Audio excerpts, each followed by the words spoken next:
Live.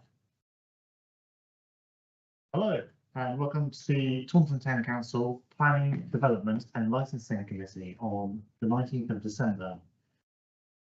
I'd like to advise everyone present that if you hear a long continuous siren, this is the fire alarm. Please don't pick up your belongings, and you should leave the building through the nearest and safest exit, at the back of the office through the police stairwell. If this route is blocked, you should exit the building through the main marble staircase. When exiting the building, proceed up the ramp and turn right. All attendees should congregate at the rear of the car park where a register will be taken. Wait until you are told it is safe to re-enter the building. If you are a councillor, you've been added to the register already. If you are a visitor and have not signed the register, please do so now. Don't have any visitors, so that's fine. Additionally, the fire alarm sounding. If you do hear the fire alarm, do not use the lift to exit the building.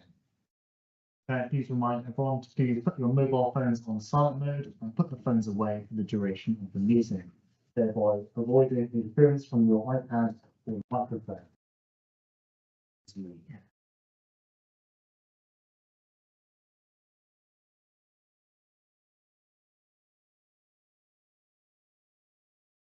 The meeting will be recorded and live streamed on YouTube, and therefore when speaking, please remember to speak clearly.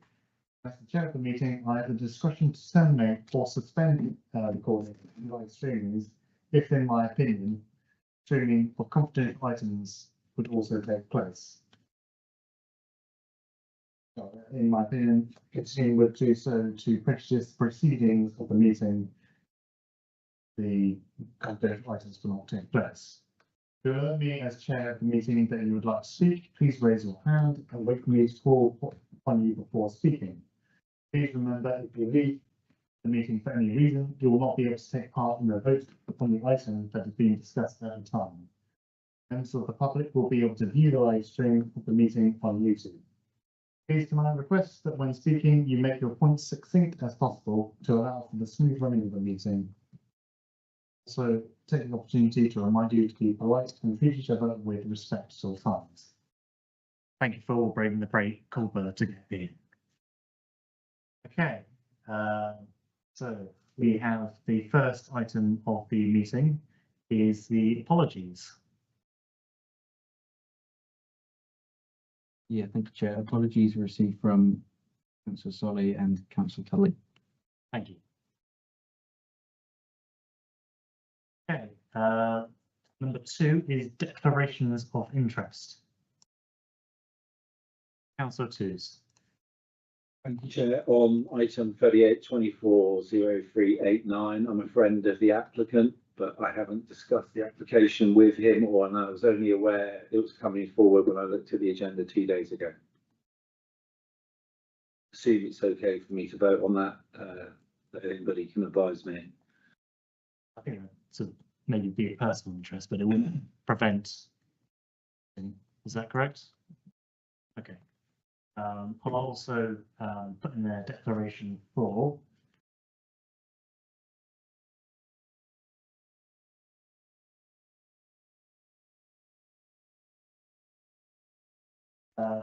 number so for the 38240388, the Taunton School application. About a year ago, I went to visit Taunton School because I met with some of the staff, executive staff there, as I was helping the Somerset Council establish a dialogue over trying to widen the Clifford Avenue path that connects up to the Greenway Road. In part of that meeting, they discussed some of their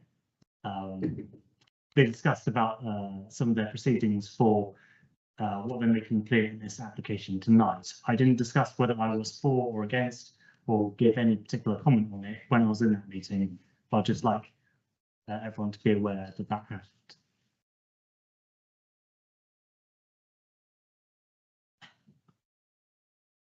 Any other declarations? No? Okay. we now go to the minutes of the previous meeting on the 21st of November 2024. Have we all had a chance to read through them, and do we consider them accurate and correct?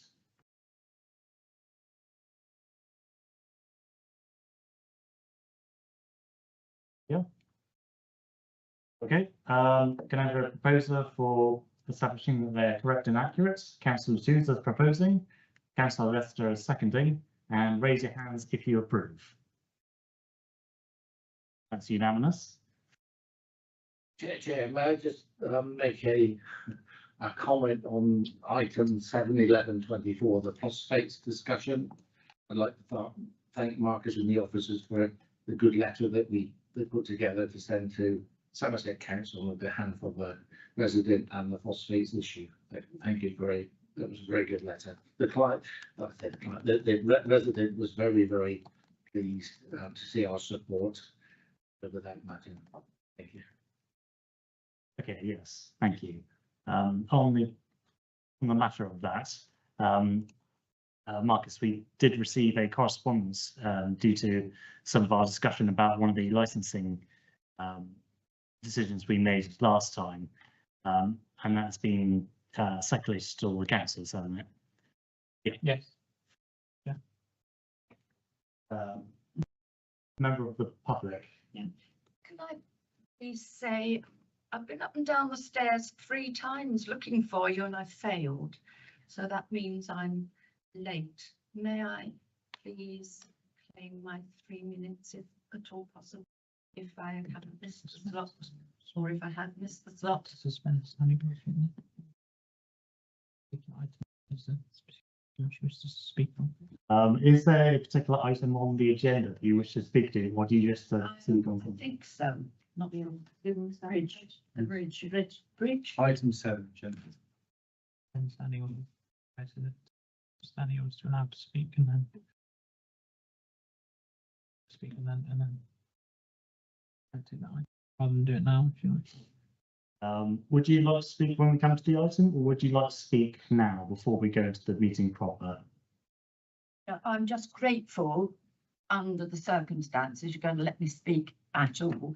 So at your discretion. But first, can I just say thank you for that, because I went to the full council meeting of Somerset Council yesterday and I was denied my democratic right to speak. So I'm grateful to you for even considering it. Thank you.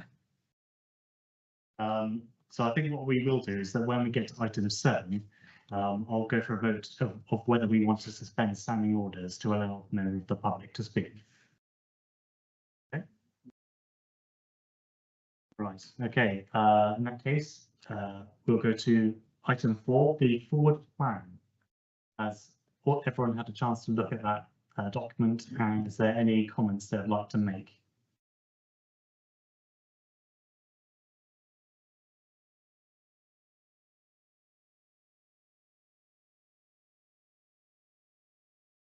No comments?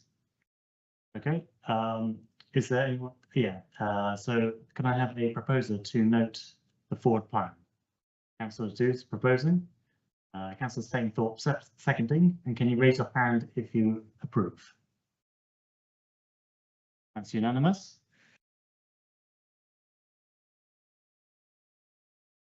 Okay, item 5 is the stewardship working group. And this is a verbal update.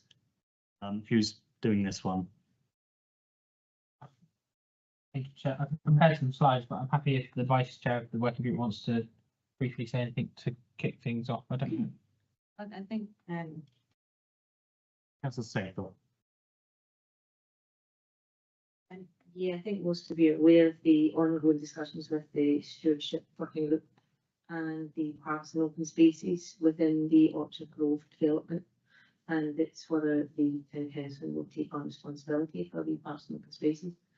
There's a number of ongoing questions about the area which Marcus have you included that in the slides as to what the discussion with reference to the likes of the SUDs.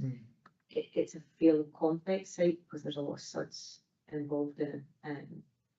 And there's also there's one large attenuation basin. So it's understanding technical support for those areas and what would be needed.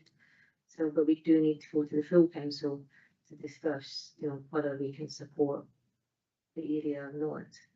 And Marcus, have you got slides that you've got that you can? I think yeah. Okay, Marcus, if you'd like to go through those. Yeah, thank you, Chair. Thank you, Councillor Staple, for that introduction. Apologies, I wasn't able to circulate these prior to the meeting start there. We put together at some haste, so obviously, I think the email update, they're based largely on an email update that the stewardship working group received in the last couple of weeks. So I'll just give a brief sort of tour of sort of the activity over the last sort of 6 months or so. So we held a meeting in the 24th of May. Some action points flowing out of that was, and that was held with Simon Fox and Somerset Council, who's their major projects planning officer, which is supporting your work with the group. So there was some action there on the working calculations, which have been provided, which is on the latest slide. We have written to them earlier in the year about the SIL that Somerset Council is receiving as part of this development, and making sure that that it is allocated for some of the estate assets that we know will need to be purchased and built out. The working group were keen to get a timeline as to when some of these open spaces were developing, because we understand that there's going to be quite a large estate and there's potentially 10-year timescale with the full build out now. We asked for the detail of the parks in the western part to enable the town council to acquire and get an understanding of the ballpark costs.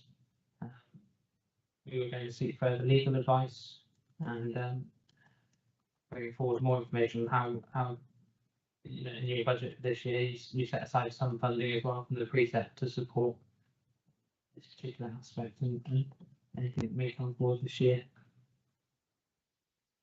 Then we had a follow-up meeting in the summer at Community Community Hall with the developer and Simon Fox.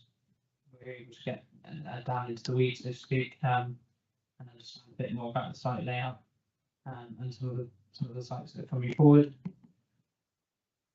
They've got some sites in the first tranche which are close to being on stream and usable, including Pocket Park. And then there are still some that in the longer term that aren't going to be ready for some time, as I understand. And there's the assets there, such as the allotments, the community hall, and the playing pitches, where the land would actually have to be bought by the council by an independent valuation process, and then built out as well using SIL. Apologies for the very tiny writing trying to fit the. So each of the properties are sold with a management agreement in the current state. So this is the standard that the residents will expect in terms of maintaining the estate, self-maintenance, hedgerow maintenance, general repairs, furniture inspection and maintenance, litter and dog waste bin emptying, and estate warden.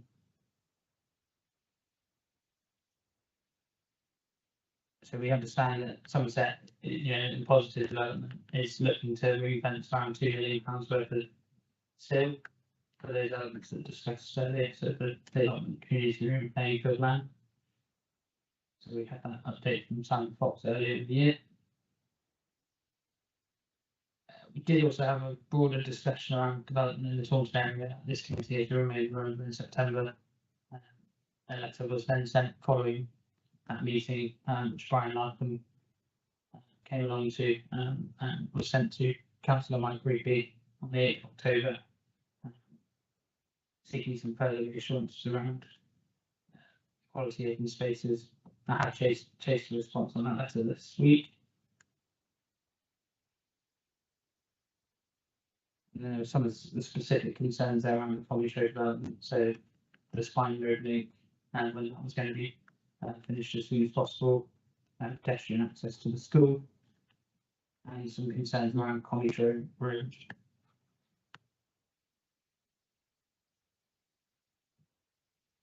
In chasing the College Road suggestion for closing that through traffic, I have an update in the last couple of weeks about the active travel team are looking at this at Somerset Council. So I've said to pass on my details as a point of contact, and we can make sure we're involved in those discussions. There's also in the last couple of weeks been a speed reduction initiative put forward by Bishop's Hole Parish Council looking to seek to reduce the speed limit from the Inchgrove roundabout to Silk Mills roundabout past Semi Gallows. They're potentially looking at committing £10,000 of their sale money, and whether they would be interested in the town council supporting this. I did have a conversation with Councillor Leicester, and we've passed that across to our grant office to explore. Under the SIL policy, there is a procedure for you as councillors to look to allocate that now, so that will go to finance and governance in due course as to whether that's something you support. In terms of the developer, we sent a number of questions to them following a meeting with our solicitors to try and get an understanding. As I said earlier in May, we were talking about what the implications of standing up a management company and some of the involvement in any management company. I think the main thing that they said is that the developers have absolute discretion to alter any areas included in the management. So they can remove areas if wished. So that if you were seeking to town council to adopt, that would be a simpler route than perhaps trying to stand up your own management company. So I think if the town council is interested in taking on the management agent role within the existing company it's set up, that would need some further insight from the solicitors as to how that would exactly work, and the voting procedure for that. So I pass that on to the solicitors and ask for an advice note for you as councillors to understand that.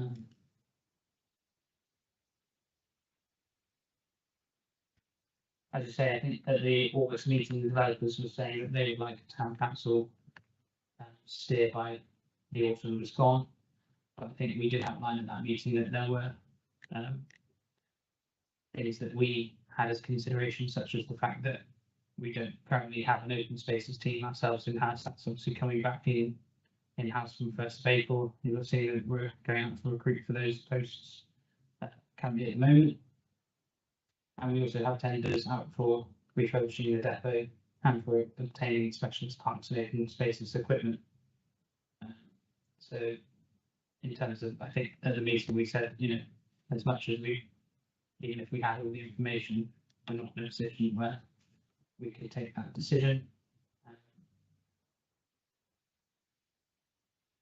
The advice from Simon Fox was around potentially looking at adoption within 9 months, towards the end of summer 2025, seeking a steer, I guess, as soon as possible as to whether, in principle, the town council is interested under the stewardship model of adopting any of the open spaces in the development, because obviously the developers will be incurring costs for maintaining any open space that's been put forward in that state. So I think those are the questions that were raised as sort of part of that response from the developer around, if the hybrid manager option, which I think was something that the councillors were interested in, if that's more complicated, if TTC was seeking to take on that management agent role. And then obviously there is a risk that if you allow a manco to stand up at all and have areas of responsibility, there is a risk residents could be exposed to administration fees and other issues. And then there are potential issues around things that are perhaps more specialist, such as SUDs. And I don't think we have an idea as to the costs really. But yeah, with SUDs, there is a view that perhaps they're not as an issue as some think, and some of the elements are adopted by the water company. But looking online, I've found some fact sheets on it. The importance is to consider the whole life cost of SUDs. I think we need some further information from the developers to the type of SUDs and the information around the installation, so that we can go into it with a bit more information. And there was a recent BBC News article about a housing estate where there's a said that they're paying 9,000 a year for the grass to be cut around it, and looking at the breakdown, £6,000 that was on management fees. So I guess these are some of the pitfalls that could befall residents if this area does fall into a management company rather than be adopted by a local authority. Land acquisition value, so we've had an indicative picture in terms of those particular assets that would require the Somerset Council ourselves to purchase. It's around about £111,000.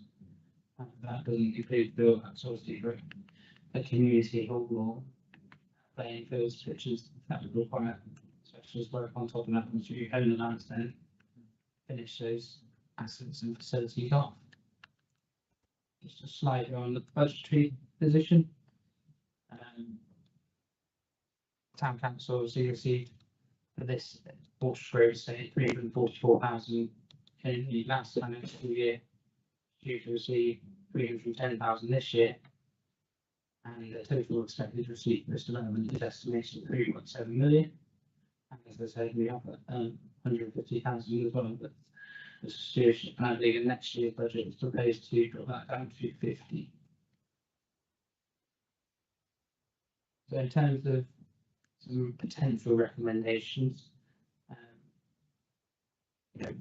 do you think councillors would be ready to support an in-principle decision early in the new year, with any potential adoption to follow later in the year, and equal costs, and then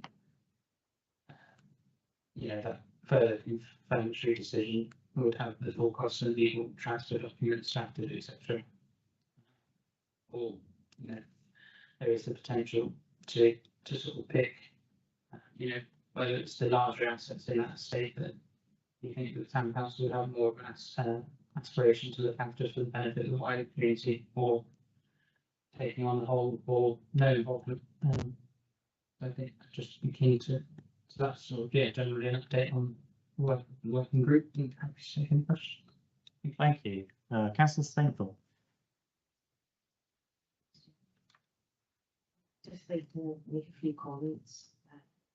I'm part of the working group and I'm chairing meetings with Marcus. And the concerns we have obviously over the likes of the SUDS, where we have no expertise of that within Taunton Town Council.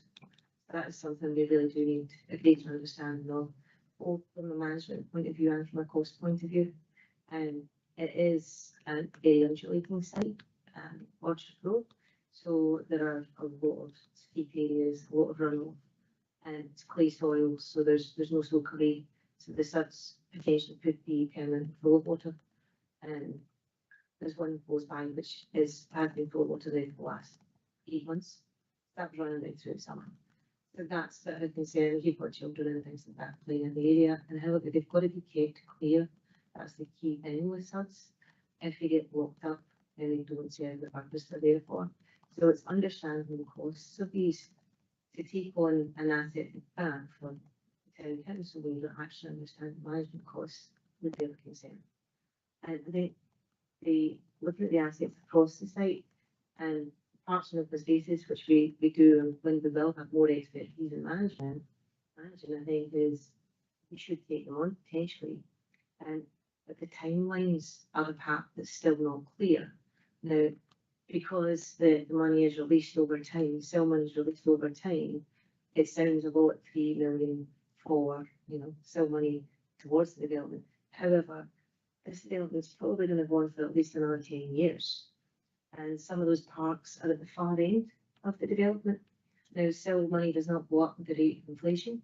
So what would be the cost of a build right now could potentially be very, very different in 10 years' time. If you look at bills that go back 4 years, 5 years pre-COVID and what costs then. And so it's not necessarily, the cost of what's something if we get costings on just now, may be reflected in the future. But we really don't have an accurate timeline because Cell money is only given over with a certain number of houses built and occupied. It's not just a case of them being built.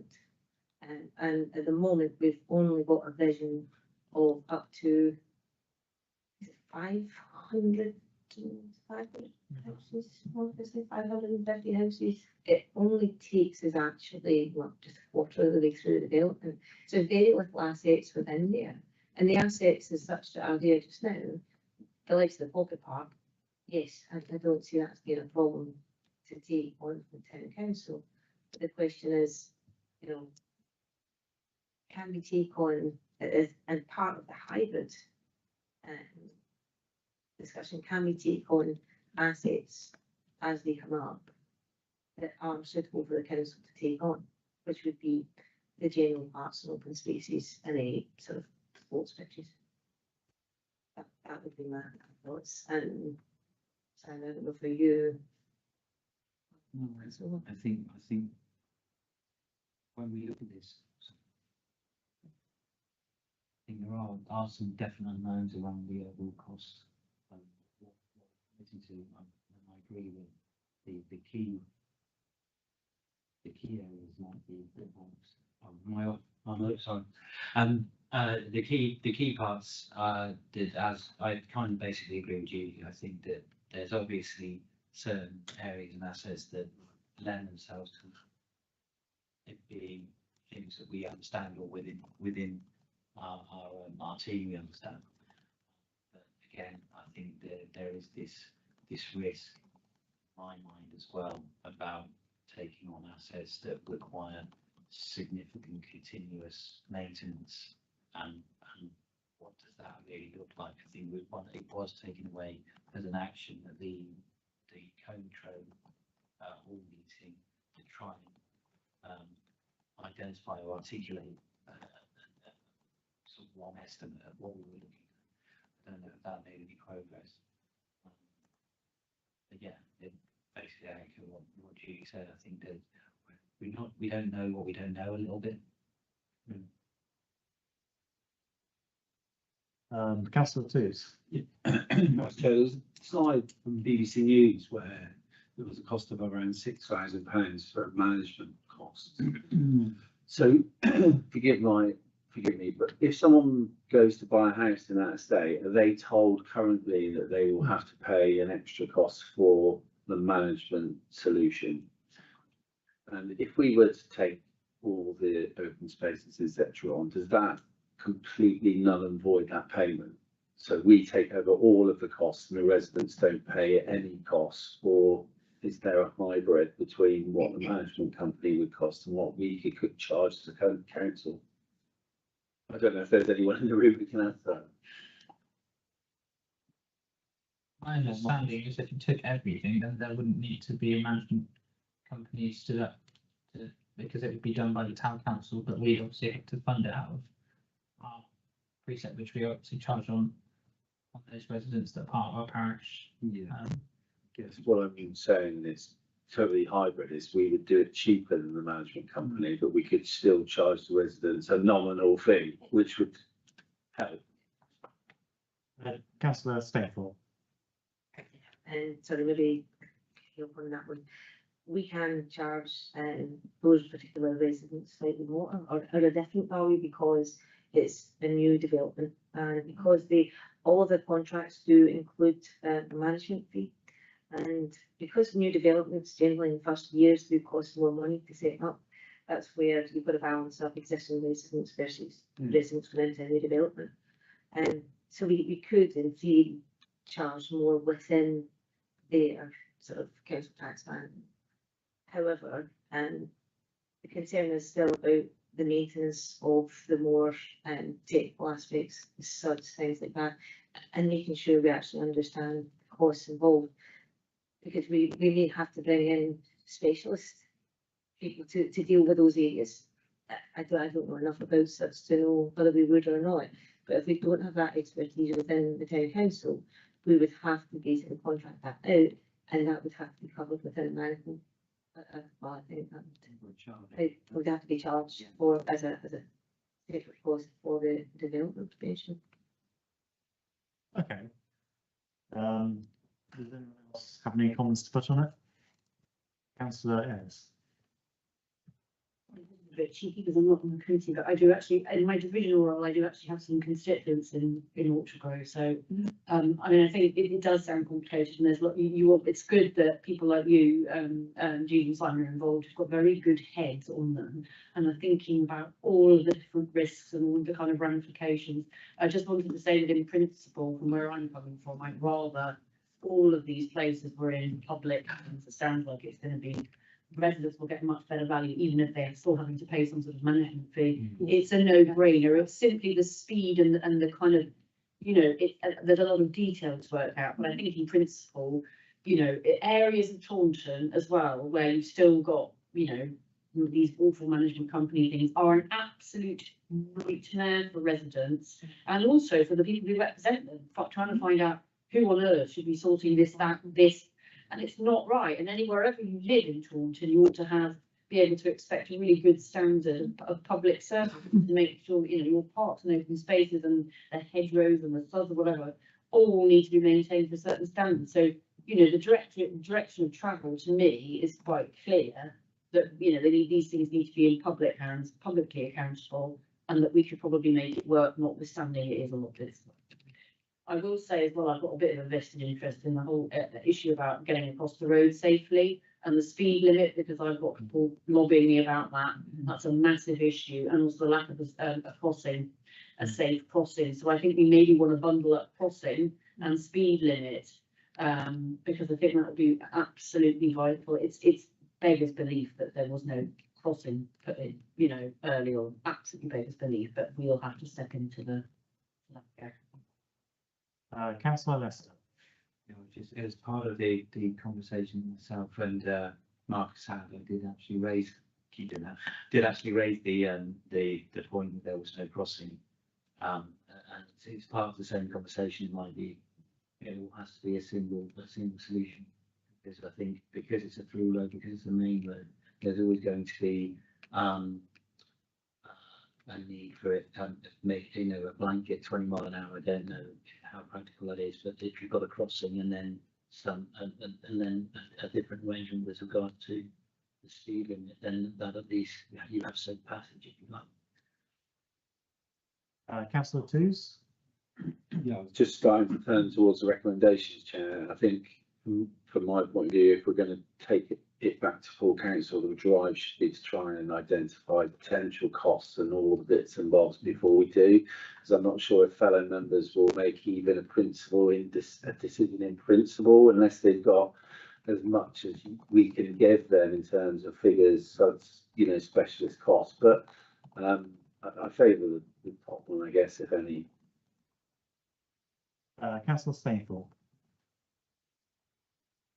Yeah, so, just a couple of points on that. On the SUDS issue, taking it into full house into Taunton Town Council, but then potentially having to, contract out if we don't have the ability to do the work. And it becomes vital on who is responsible. We've had problems in the last couple of years in Comitrol with this SUDS system within Glass's Mead. It wasn't maintained for 13 years. And the whole of Glass's Mead for the area was under a few feet of water, very few feet. And it's just that the SUDS hadn't been maintained. And when we spoke to Somerset Council and the Town Council, there was a lot of ambiguity as to who was actually responsible when the development had been handed over. So that's why it's so important to make sure we know who are responsible, because Taunton is a flood area. The centre of Taunton Town is a flood zone too. There is huge pressure permanently that it runs from the Garlington stream right the way through Garlington and into the centre of Taunton. So managing water further upstream away from the town is vital. And also just one last point on the road, absolutely Wellington Road is so dangerous. It's the main crossing point now for any child coming out of Orchard Grove. They shouldn't be crossing that road without a crossing. I take my life in my hands when I try and cross it. It's also going to be, with the new active travel, the potential routes for the cycle path will all be on the other side of the road. There is going to be no safe crossing at that point of the road for cyclists or pedestrians. So if we want the sort of control side of Wellington Road to link up again New Cycleway between Wellington and Taunton, we have to sort out crossing that road. Or there will be an accident or something. Okay, thank you. I'm in agreement with Councillor Twos, actually. I'd want to see, yes, us go for a full adoption, because I think, we're only going to sort of get one shot at it, and going forward in the future, we probably are going to expand our team to, look after some of these more technical specialist areas. And I think, in the short term, we probably could ask an outside body or some experts to give us some help on that. But I get a feeling from the committee that we don't want to put in a full recommendation to full council, as we don't know all the full details yet. Marcus, if we don't put in a recommendation now, will it just go through straight to full council, sort of after this, and then they'll make a decision, or is there more time to really look at this? You don't have to.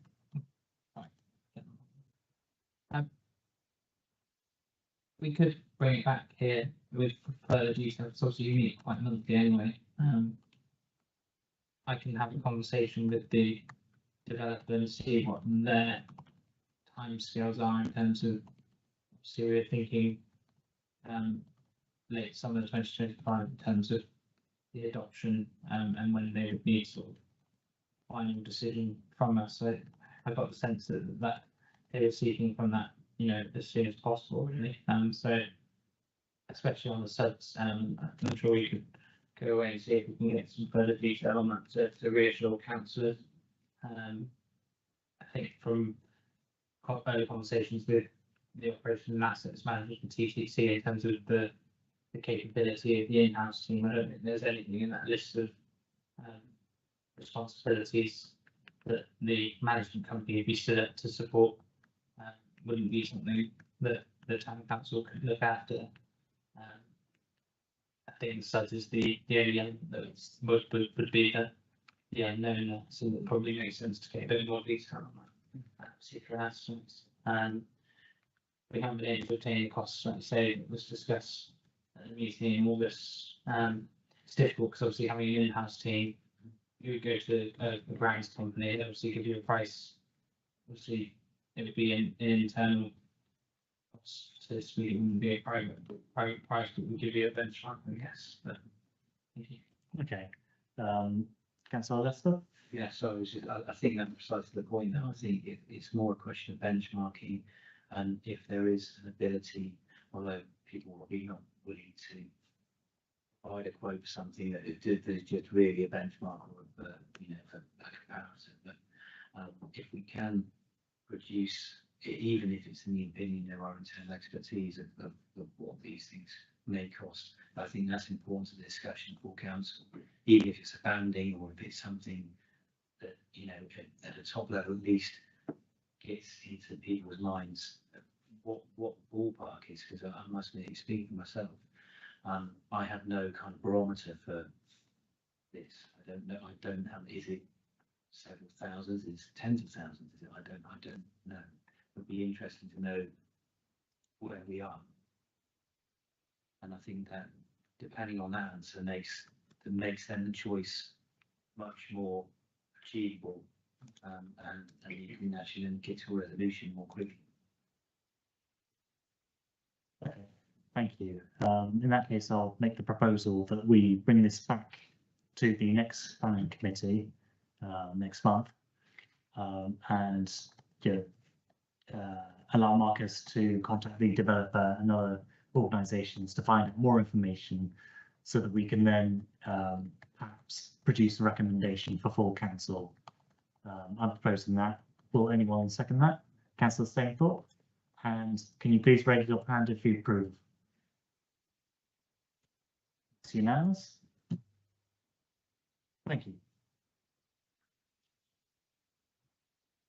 Okay, the next is an update on the community infrastructure levy that the town council gets from any planning application of a certain size that comes through, and this is just based on the budgets and not how we're going to spend it. Who will be presenting this one? Thank you, Chair.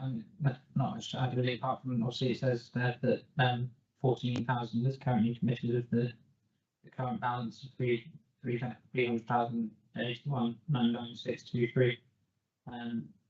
10,000 of that is the street lighting, the municipal council last one with the shared lighting scheme, and then the 4,000 is the Grand Western Greenway that was recently committed. The feasibility study. Okay, thank you. Councillor Tews.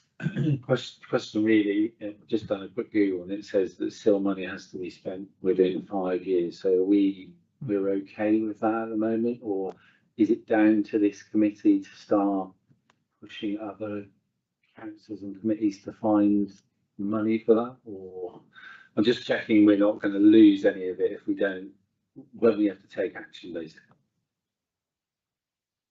Marcus? Yeah, thank you, Councillor Hughes. Yeah, that's very correct. There is a time limit in which you have to spend this money. The council recently adopted a seal policy, and there is an application form which we encourage councillors and those in your community to fill out. And then I think any application gets assessed by the grants officer, and then there's a process whereby it will go to finance and governance for approval, and then full council if there are any particular schemes. I think the main thing when you're thinking about any potential ideas, this funding is has to be shown to mitigate the impact of housing development. Okay. Councillor Tews. So that negates it being spent maybe by any councillor anywhere. If it's got to be shown to mitigate against development, or does the whole town council area encompass that area if the development's in that area, if that makes sense? Marcus? Yeah, thank you, Chair.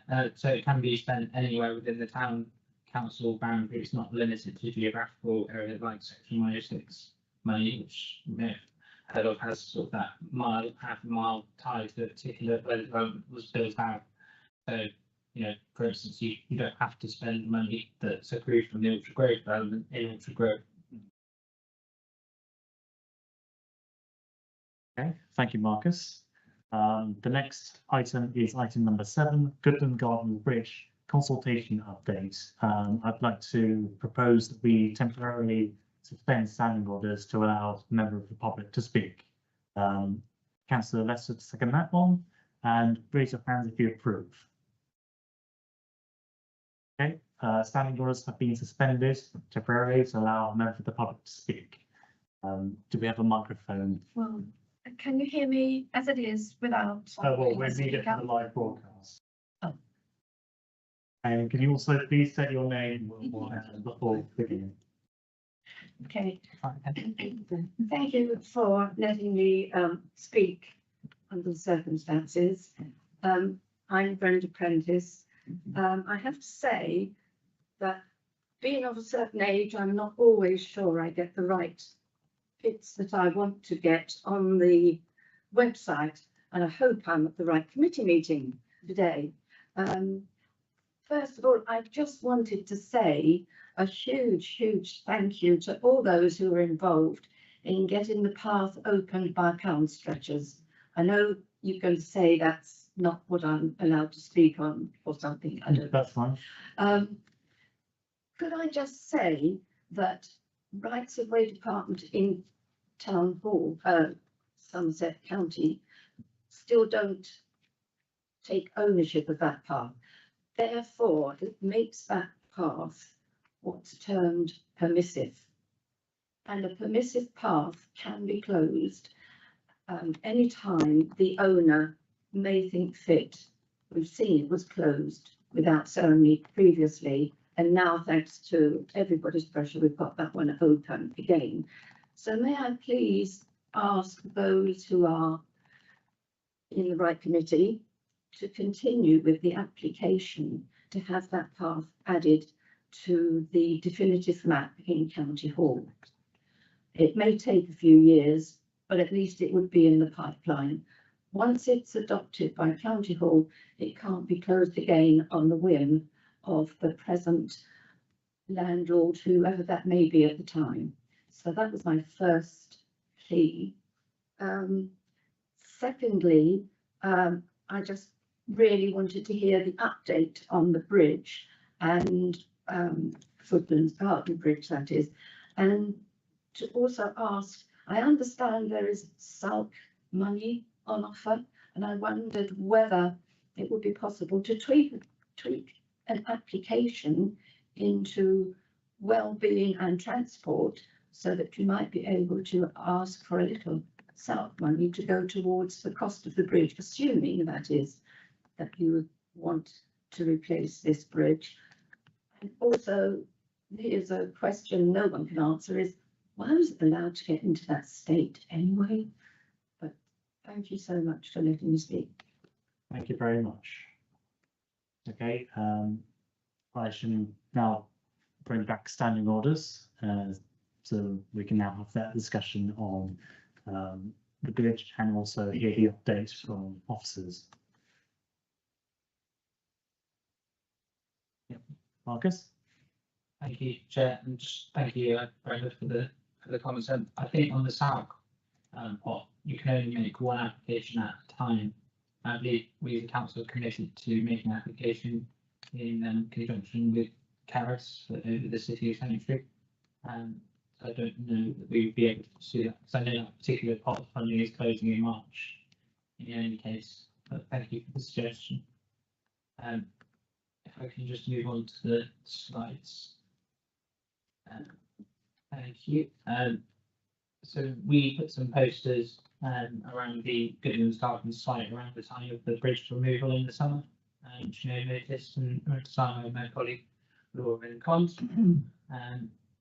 So they sort of alerted people as the bridge was coming out that obviously the condemned bridge was being removed, but Taunton Town Council was considering whether to actively replace it. They commissioned surveys, and would love to hear from residents about what they think. We then scheduled a drop-in, which was held on the 28th of October. We had a really positive number of public and councillors attend, and we also arranged for a senior engineer from Fairhurst to talk about the proposed potential options there, as you can see on some of the boards which were up in reception at Dean House. So there were various different options, and those are the options that were put together in the original feasibility study that councillors commissioned from WSP. So they say had really good turnout. I've got a minute myself. There's Sean from Fairhurst. And so then following on from that drop-in, there was a public survey held over the consequent 2 weeks, and there were a number of questions that we asked members of the public. So how often did they visit Goodlands Gardens? How would the restatement of the footbridge impact your visits? Do you believe a new footbridge will improve accessibility? What specific features would you like to see? Any concerns? The potential costs, and how do you feel about that? Would you support the use of alternative fundings? How important do you think the footbridge is to the overall development and attractiveness of the town? And are there any other things you think should take priority? I have sent out full results to all councillors via email for you to look through your leisure. We did get around 200 responses, which is considered fairly positive. They were overwhelmingly supportive of replacing the bridge. I just extracted a few of the comments that we submitted there. So people who had disabilities and suggesting that the bridge was something that they use as a vital link. There's some concerns raised around being cut off from French Weir. Comments around walking and cycling safety. there were some comments around the FRP model, which was one of the 4 options that was proposed as a potential make of the bridge. So obviously there's things like the traditional sort of timber construction, which was what the original bridge that was there for were made on, and then there are more modern models that are coming through, which is like the fiberglass FRP model, which is made of more recycled materials. But as I say, there's a comment there whether that would be something that councillors would wish to do. Understand the design as well in terms of the curve. In terms of concerns that were raised, need now footpath along the bridge has been reopened along power structures. Is there a need for this crossing at a particular location? There was some concern around cost. There was some concern around the design and shape. And as I say, the long-term maintenance and materials used. Just cycle through some of the summary that from the digital responses. How often you visit Goodland Gardens? Number there weekly. The reinstatement impact your visits. Traffic free. Would a bridge improve accessibility? So that to be quite resounding in favour. Design elements. A bridge that was more accessible. Bridge was too steep. And after 10, how important is the bridge to the attractiveness of Taunton? 7.84.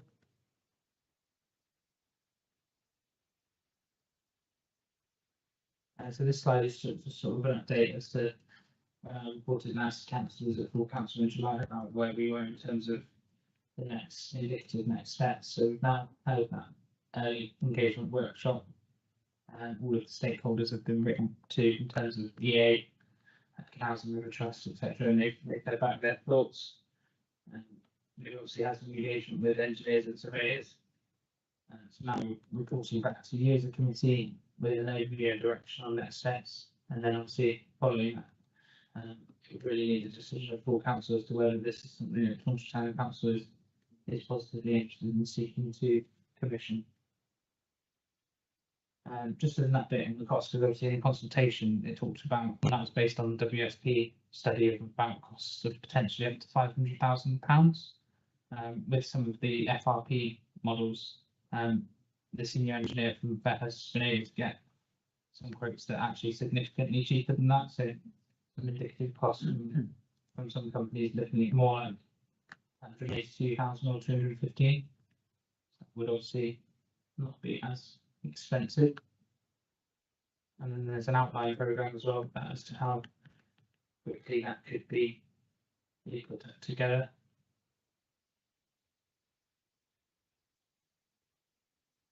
There will be an element as well alongside that engineers we would probably need to get specialist help in terms of the design package for the tender. Because obviously we wouldn't have that in-house expertise, and those costs are looking at around about £10,000 there.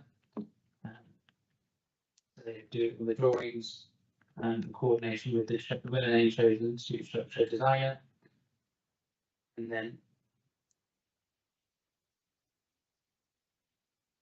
from so in terms of obviously, whereas if you as councillors were looking to support this, you could seek to use some of the community infrastructure levy funding that the council has got, or you could seek to, obviously coming up to budget setting time for next year. In terms of the indicative budget of next year, I've got some pots of money there around capital projects and improvements, or a mixture of both. So I've just got a suggested potential recommendation for discussion as to whether or not the TTC commits to commissioning a replacement of the Goodland Gardens footbridge, identifying a budget map, and carrying out the associated tender exercise. Thank you, Marcus. Very thorough. Does anyone want to make any comments? Councillor Stainford. That building. Yes, seeing that figure actually of the FRP design, where we can go down to 215, 182,000, even with additional costs. You would have to in terms of design between 200 and 240,000.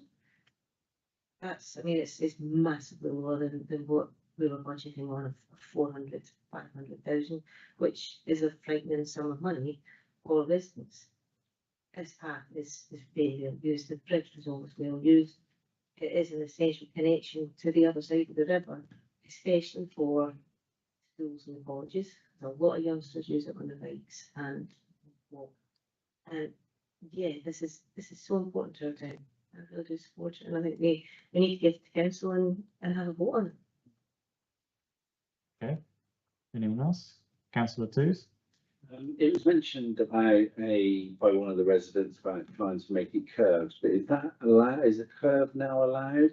Because I am keen to try and make, money is the most important thing, but it would be nice if we could make it look as nice as possible as well, because the bridge that we had to get rid of was a lovely looking bridge. And I know that accessibility and everything is the most thing, but it doesn't stop us trying to make things look nice for that view down the river from the main town bridge. Did you talk about an engineer? What was the engineer? I was just wondering what the gift of this committee is. Did you talk about getting an engineer in for a certain amount of money? Or is that got to go to full council? Or do we have a certain budget in this committee that we can go to the next step with that without consulting full council? Or maybe the panel would be, the committee would feel more comfortable going back to all members before we commit any more money. I'm just thinking if we could move on a step with the engineer, but we'll do both. Go back to full council and get the money for the engineering. I don't think the committee itself has a budget as such, so we can't pay someone in, but we can certainly sort of freely ask other companies whether they're willing to give any sort of free advice as such. Marcus, I don't know if you want to comment any further on that. Yeah, no, thank you, Chair. I think you're correct in terms of the committee not having but I don't think you want to go down the next route without knowing that it was definitely something you'd want to be committing to as a whole project, really, because those additional elements are really associated with putting together a full project. I would suggest. Thank you. Councillor Ellis. Because I can't vote on this because I'm not a member of the committee, but I'm here because it just matters so much. And yeah, I just would, I think you're going to do this anyway, but and thank you for your support on this issue, which has been outstanding.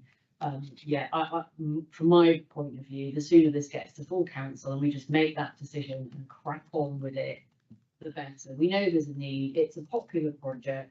It's great in terms of the town, in terms of its vibrancy, economic development, in terms of increasing accessibility of town, in terms of active travel, in terms of kids' access to education and leisure, people's access to health services. There isn't a box this thing doesn't tick, and we have the money. We only have to spend it once, and then we've delivered an iconic project. This little town council newbie, investing in Taunton, and it will serve us for 120 years, providing that vital link. So I'm just really keen that we crack on with it. Okay. Councillor Twos? I agree. Sorry to be a bit before. Did we see do we know what the ongoing potential maintenance costs would be, or does that depend on what design we go for? Marcus? Thank you, Chair. I believe of the 4 models, the FRP is the least in terms of the maintenance of the weathering of the bridge, in terms of that initial life, even in the initial first sort of 25, 30 years, it would be less. But that's something to consider. Obviously, then this would be a town council asset in terms of something we would need to look after and maintain over the time. But as of the options, FRP is the most in that sense. Thank you. Okay, councillor Stainthorpe. The next full town council meeting, at the 14th of January. Yes, Well, Mark says nodding his head. The 14th of January, you wouldn't get them done between now, given that we are in the 14th of January, if you can get it into the full town council meeting on the 14th of January for a vote, you'd be pretty quick at getting, and if you get an engineer potentially lined up, to go in straight away, once we take it through full council. Is it, Marcus, is it possible that we can contact an engineer potentially for a full council? I don't know whether we'd be able to get we definitely need to want to advertise and seek 3 quotes for the elements around the tender package and information for that. So it's anything over £500, we need to strive to do that. So I couldn't necessarily commit that we would have that information for the 14th of January, but whether that's necessary, we have obviously one quotation for that element of the works. The only other aspect, I guess, is that council has adopted a SIL policy, so if you're looking to use SIL, it would be sort of circumventing that in a sense, because that requires you to go through finance and governance, and there's an application form for that element, so I need to do some digging as to whether that could be done at that speed. And there would also be a tender exercise as well, so even if you went to full council next month and said, yeah, let's all go and do this, you still need to then go out to tender for a number of weeks following that decision. Thank you. Okay, I think I saw councillor Twos. No, actually, listen to the rest of what I was saying. I think on the former slide, another slide, it said looking at combinations of funding, and I'd like sort of clever accounting people who know all the budget lines to look at potentially different pots too.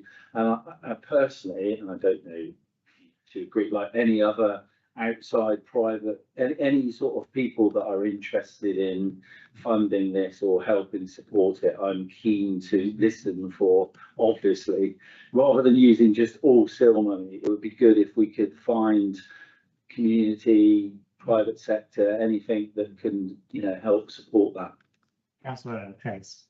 Just FYI, Brenda secured an offer from Churchill, who own Riverine House, that if we were going to rebuild the bridge, they'd be interested in contributing to that. So £10,000 is the order, and there's a couple of £100 sat in a community bank account awaiting transfer that was just gathered locally. So you definitely have that. Okay, thank you. Councillor Stainthorpe. Question on money. One was the allowance that was made for councillors for this year. If you opted out, the money was to be used within the town council and for something that the councillor requested. I think that's what we sort of agreed. We never discussed where that money, anybody who didn't take the allowance, where that money went. Because certainly, I mean, I opted out. I'd be more than happy for the money that was to come to me as an allowance goes towards people in Garden Bridge. I guess we'd need to talk. I guess we'd need to talk to the finance officer to see what the rules around how money that is taken up through allowance is spent. But I imagine it probably would be available. That was what would potentially happen. Okay. If you come back and check with one. Yes. Councillor Twos. Sorry to keep, I know time's going on, Chair. So I'm just trying to think the timeline. So the budget is approved when in the January full council, or so I'm just checking what do we need to have in place. I don't want to miss the train on this or the bus. So do we need? Can we? If we don't have a line in the budget for the bridge, or sill or whatever specifically when we approve the budget. Does that mean that the bridge gets knocked back a whole year until the next budget, or not necessarily? I'm just checking, that's all, Marcus, just checking. And also, if before we bring it to the next full council, whenever that is, can we put a plea out to members to get the questions in before the meeting, so that we don't go to the meeting and then have questions that we can't answer at the meeting and then have to go to another meeting, because it all delays, small delay, but you see what I mean? If someone comes up with a humdinger at the full council, we then have to go back to get the information and then come again. You get what I mean? I'm just trying to speed it up and not miss any particular key events, key milestones. Oh, definitely, yes. Be prepared. Councillor Liston. I suggest that we take this to the early January meeting as a presentation. We have indicative costs that we can actually identify to people, and at that point say, raise your questions now, because when we've been all the way through the process, then we can have the firm costings and all the questions can be asked in that time scale. So it gives everyone a heads up, and we've actually, you know, I don't suggest we spend necessarily a lot of time in next meeting, but almost maybe reduce this down to a couple of slides with the indicative costing of I guess a preferred solution. I don't know if we can go that far with it at that stage, but it seems to be a little bit of a no-brainer looking at the costs, and then at that point, we can say, everyone, get your questions in. We want to be able to crack on and make that kind of the committee's recommendation at that point, with then having to obviously go through the tendering process afterwards. Okay. So with that, would it be the case that you wanted, these costs discussed at full council, but we're not recommending that full council make a decision? Just an option, yeah, just an option to just effectively what it gets us, I think, is off the square of it's going to cost £500,000. It's not, and I think there may be still some people that do you see what I mean? So it moves everyone onto the square of it becomes.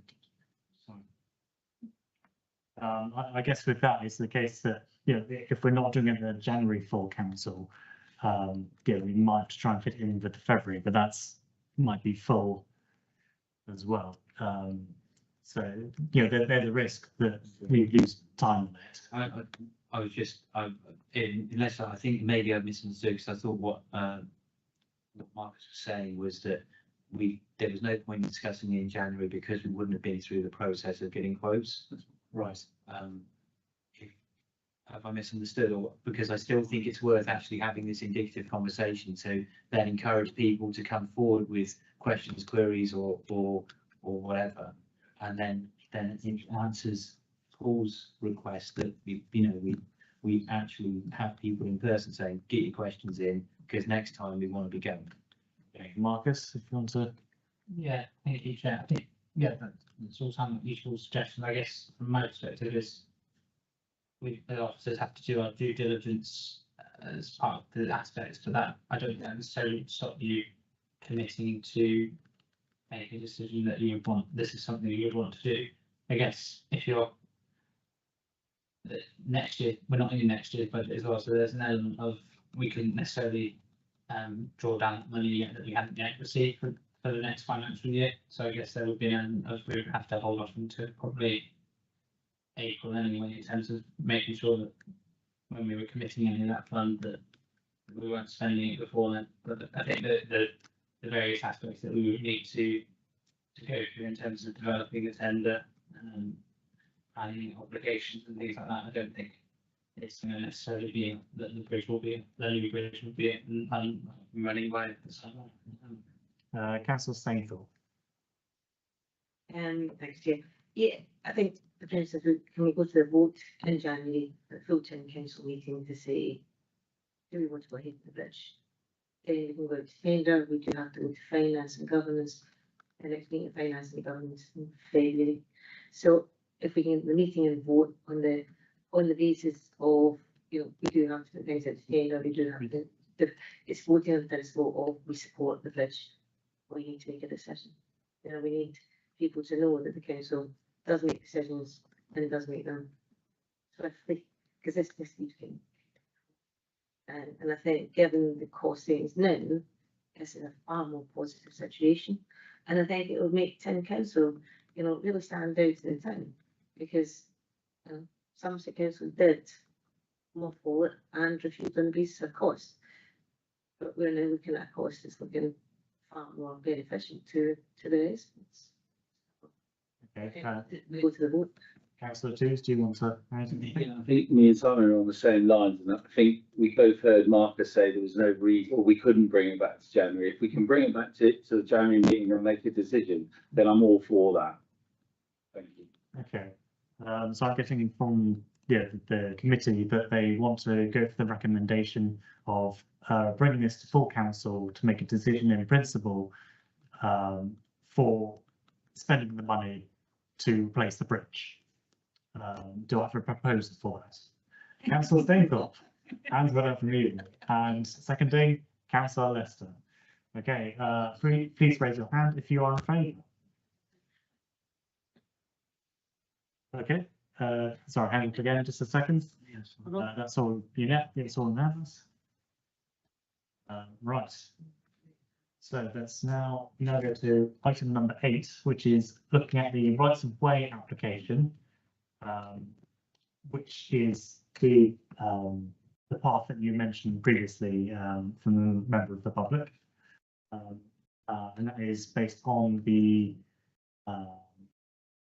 path that goes alongside the River Tone, connecting the main Taunton Bridge to French Weir Park, but just the first bit. Marcus, can you? Yeah, thank you, Chair. This report's been prepared by our project's lead officer, Megan Linham, who unfortunately can't be here tonight. It's based largely on the report you received at your committee 2 months ago, but with the additional information that you sought at the meeting in October around the timescales of the flood defence work that Somerset Council are leading on. Officers followed up with Somerset Council and can advise the following. Formally reviewing outline designs and will be meeting with freeholders of the site and the developers in November to discuss these further. The section by the formal ground structure site is a priority for the flood team, given the pending planning application and proposed development of the redevelopment of the site. It's possible that the site preparation and enabling works could begin in summer 2025. The build time scale is approximately 9 months. And I've actually had an email today from Anne Rose asking for a meeting in the new year to discuss the TTC5 flood defence work. So suggest that we have that meeting to discuss how it's going to progress. Happy to take any questions. Obviously, after the last meeting, we had the briefing with the developers of the pamphlet for site area. That's a number of questions. The pathway has been reopened now, which is very positive to see. And town council maintenance team went along soon after it was reopened to cut back the hedging along there that was causing construction, which was positive partnership between us and the developers. So happy to take any questions, really. Thank you. Anyone have any questions? Councillor Ellis. Sorry, with my customary, not really a question, more of a comment. I think the path at the moment is in safe hands if it's in anyone's hands, because they really listened, they understood and felt, you know, the level of community desire to have their path back as their local people, local company. They've got a most refreshing approach to development, which is kind of really pleasing. And I would like to say thank you on behalf of residents to the town council and Marcus and the open spaces team for kind of stepping in and making it more usable. I think that was absolutely brilliant. So they understand that the path is vital. There is some reason which I don't really understand about how a rights of way application could do with their planning application. I don't really understand that. Somebody else may understand that, but they are desperate to keep it open. They have warned that at some point, should they get planning permission, And once the build is underway, obviously they've got to put a new path into a different spec, so it's like an upgraded path. So there would be a period, we can't tell when that would be, when the path would be out of action again.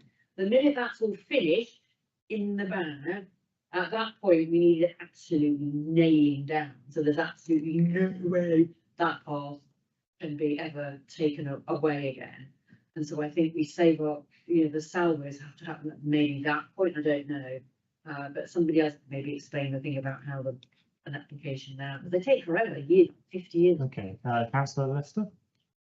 Just from the presentation we had at the previous meeting, I think the issue around the application going in now, as I understood it, was because of there will be points at which they will need to temporarily close it, and actually having it in their own gift to do that will obviously be much more expedient and probably in the long run be better for the whole process, albeit that otherwise then it becomes a bureaucratic merry-go-round for them having to ask permission and. So I think in terms of sort of a bit of give and take, that seems like a relatively small price to pay before we actually get it done formally at the end. Well, yes, I agree. Once they have completed everything, we should definitely, reopen that rights of way that we started, and make sure we can complete that as soon as possible, so that it becomes legally definitive that it can't be closed again without very exceptional circumstances. Is there anyone who wants to make any other comments? Councillor Toos. Just in relation to the Somerset Council flood alleviation work, the 9 months, I'm just desperately scanning the document. Does that mean that the path will, during the summer, will be closed for 9 months, or just part of that time? Marcus? Sorry, Chair, I'm not quite certain actually whether, I know it'll have to be closed for a period of time for the works to be allowed, but I'm not quite sure whether it's for the total duration of 9 months there. Is that a piece of information we would be able to find out from? As I'm meeting them in the new year, so I can. Okay, all right, but we should be able to come back with that answer then as a later committee. Councillor Staple. Yeah, just based, just thinking about the flood defence situation, I think it's most likely that they put in timelines for closure where they'll do the works within that closure, not necessarily a whole 9 months. That's usually what they do within the roads. And however, the flood defence is essential. There's no way around that, and whatever time they take to close the path, I know it's not ideal, but it does need to be closed. I think what we need to make sure is that the pressure is put on the works to get work done as swiftly as possible and get the path reopened, and not have multiple delays that sometimes happen in these things. So our recommendation is to note this report and request further information. So do I have a proposal for that? Councillor Toos, and seconding Councillor Staple. Can you raise your hands if you approve? That's unanimous. Okay, we now come to the planning applications part of the meeting. So if we can start off with 9.1, which is 38240367. Full planning permission, formation of electric vehicle charging zones with canopy, substation, LV enclosure, and 3 jet wash bays and associated works at Morrison's, Primary Bridge Road, Taunton.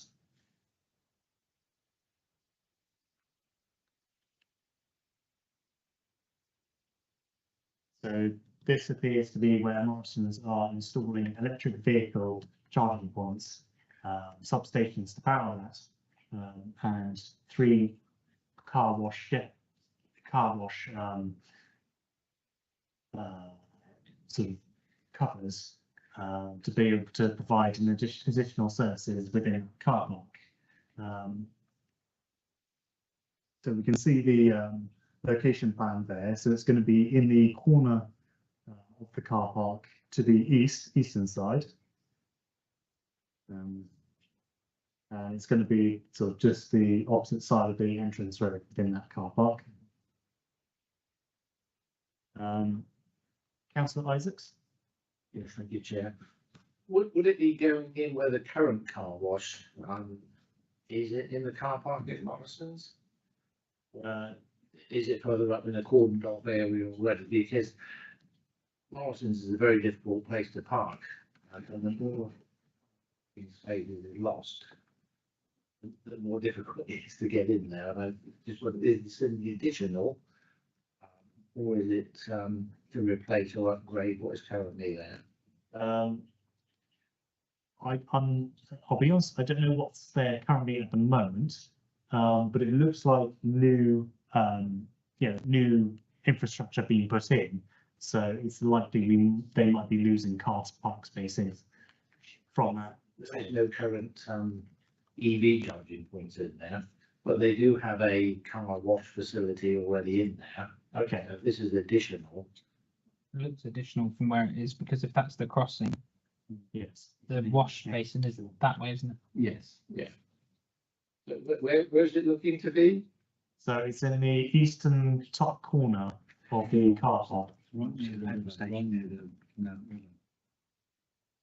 So as you sort of come in from Priory Bridge Road,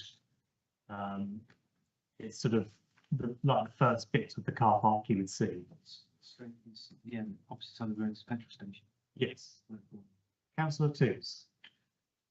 Yeah, so I think I read that site that there will be car parking spaces lost, but I think we're seeing that with EV chargers, and they're just trying to get ahead of the trend for electric cars. So they have to put it in. My concern, if I've got the right place, is that the jet washers go right up against the old people's home, the residents of Della's Court. Now that they are looking on Google Maps, I think I can see that they are car parking spaces. But obviously there is some noise generated with a jet wash. So I just wondered if they were aware, and whether the jet wash is available all hours, that someone can pull up, put a coin in it. I don't have a car, so I don't know how they work. But if they're right next to a residential home, which is largely for old people, I believe, like, do we want, I don't know. I'm asking the question because I know someone spraying their car at 10 o'clock, 11 o'clock at night will generate some noise. That was my only concern with the application itself. When I looked through the portal, I didn't see any particular document detailing about the sound, sound assessment. So I guess that's one of the comments we can make, when we make our decision.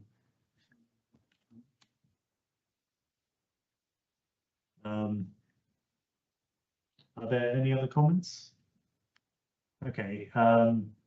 I did have a look at some of the power washing buildings, and I think they said the height of them would be about 5 meters, which I guess it's the sort of right height, but it seems a bit tall, and I don't think it's really a material matter to this, that we can really say, but there's a view from the main bridge that sort of goes straight through that car park and out to the sort of the Quantock Hills, and I'm slightly concerned that that could potentially be blocked.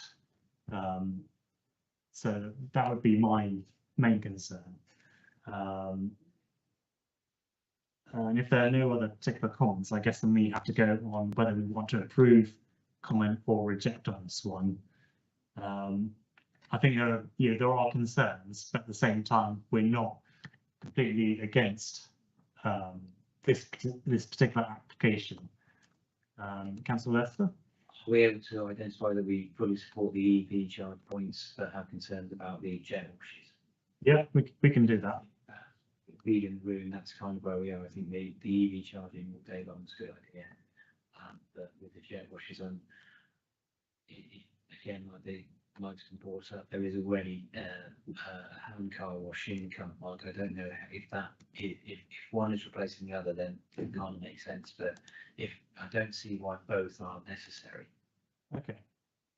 Councillor Twos? So actually, be a pain in the time. Is it possible to try and work out exactly where we are in the car park? Because I know that some members of the committee aren't really sure. Now I'm starting to doubt myself because I don't want to write down.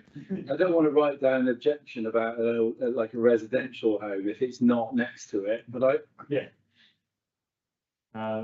We'll just try and get it. it's reasonably well down there, but I can't be sure. I think, is that a road? So the Priory Bridge Road, so yeah, you turn off from it opposite Firefall, and it takes you past the petrol station, and then on your left you have a 55's Della's Court on that side, and then that takes you into that. Yeah, that's what I think You've it is been there. corner. That's what I think it is there. Yeah. No, Yeah. just go back. Yeah, yeah. Yeah. So that's okay. So that's the, if you go back that way, Marcus, no, the other way. That's there is the old, I thought they were going where that black car is, so that's right next to the residential home. But I think it's here. Yeah. So it's quite close, but far enough away, I think, to be okay. Thank you, Marcus, appreciate it. If it is Marcus or Ollie.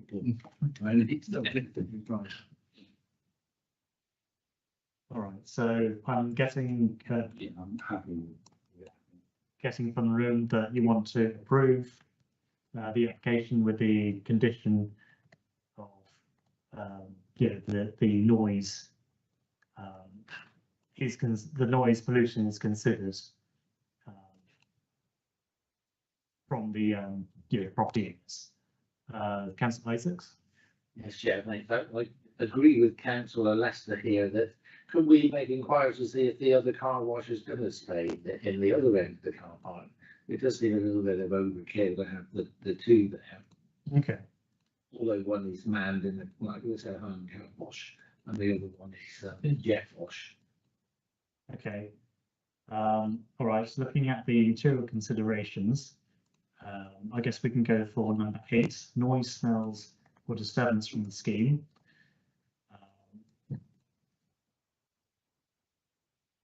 I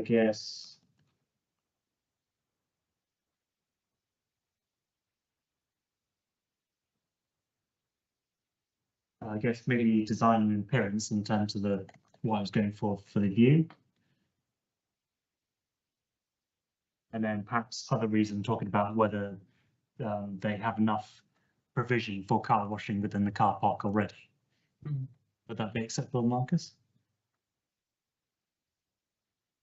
I think so, Chair. I guess harkening back to sort of the training we had from Tim was saying that very much from a planning perspective, you know, it's not your view necessarily to say, oh, well, there's too many takeaways in that particular location.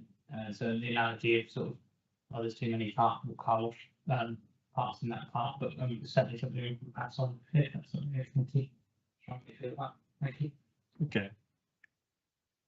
All right, in that case, yeah, so the recommendation is to approve the application, but we make comments based on number 8 and number 2. So do we have a proposer for that recommendation? Councillor Lester? And a seconder? I'll second it in that case. And can you raise your hands if you approve for that recommendation? No. Okay, that's unanimous.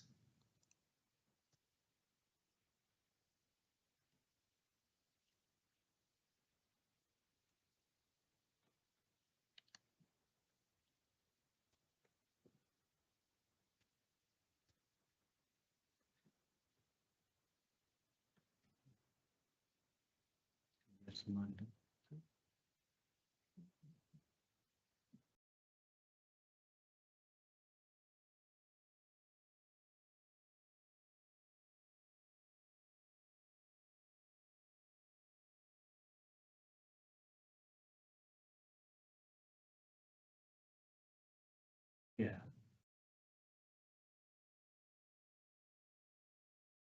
Yes. Yeah.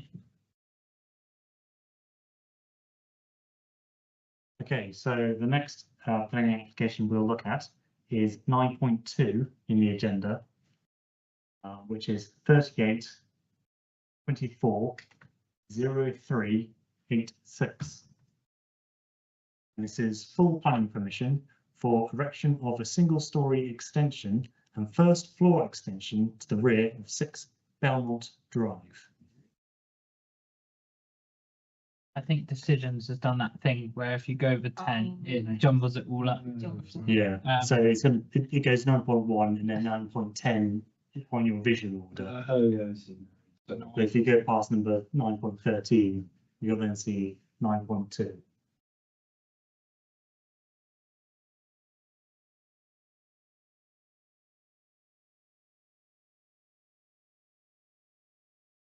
Reference number? 38240386.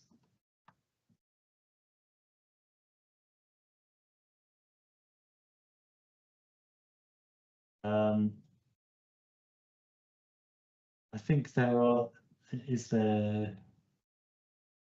we go for existing elevation plans, second to bottom. We're not sharing.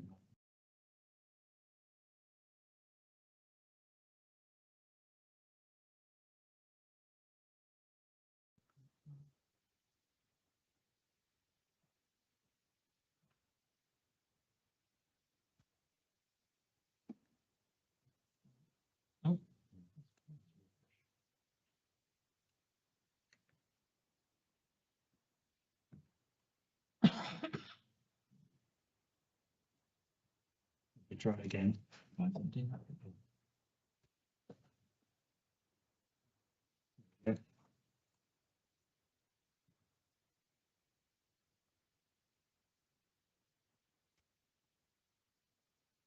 Okay. So this is what the house currently looks like.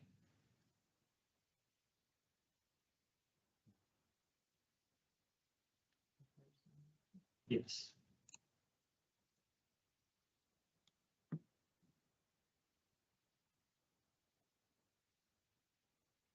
And that is what is being proposed by the applicant.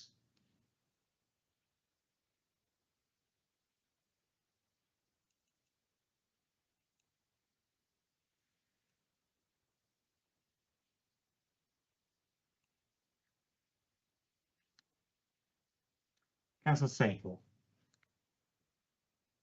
Thank you. And I can see from the application there it's a revised proposal. Was this application originally refused at previous plan? I don't know. Can we look through the list to see if we put any comments ourselves?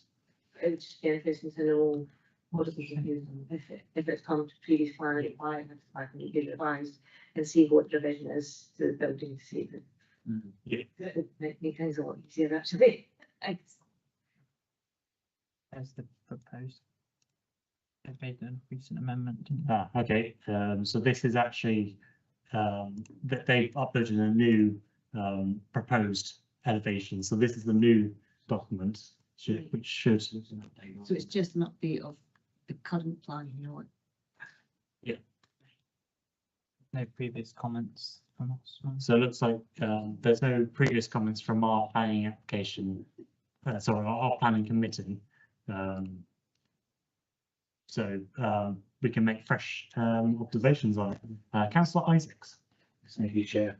If you have a look on Google Earth, the sort of looking down view, it's really not overlooked. There's a big screening behind of hedges and trees. It's quite a nice looking cul-de-sac place, so I wouldn't have thought there's any problems as far as I would be concerned now. Thank you, Chair. Okay.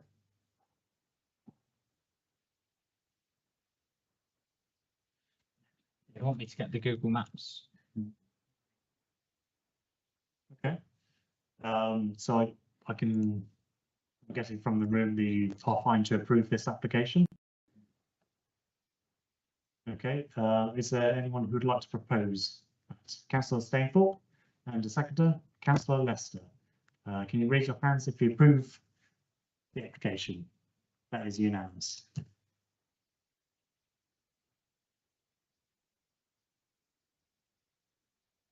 Okay, next we have 9.3, which is 38240388. And that is an application from Taunton School. And it's the removal or variation of conditions. And the conditions that they want to change are conditions number 2, 8, 10, and 14 from 38220239. Now this application is where they are removing the hockey pitch that you can see from Greenway Road and installing student accommodation there. They're also building a footbridge that would go over Greenway Road to their fields on the opposite side, and building new hockey pitches on one of the fields near the back of the site, where again they own those fields. Marcus, would you be able to go through what some of the changes are? Thank you, Chair. I think they sort of set out on the covering letter for the application, which is up on the screen here, I believe. So section 73, material amendment to the application to vary the existing planning permission, which was for the demolition of building and structures, erection of 200 buildings, academic teaching and residential boarding, the conversion of associated car parking, installation of pedestrian bridge and construction of floodlit enclosed multi-games area at Taunton School, Taunton. That was issued in May earlier this year.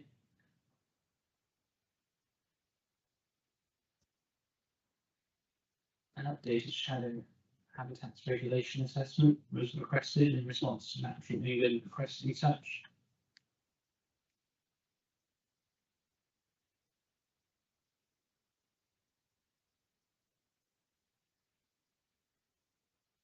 As I think you sort of said, they're planning to amend the appropriate the new artificial turf pitches on the lowers sports field located on the north of the A358 Greenway Road.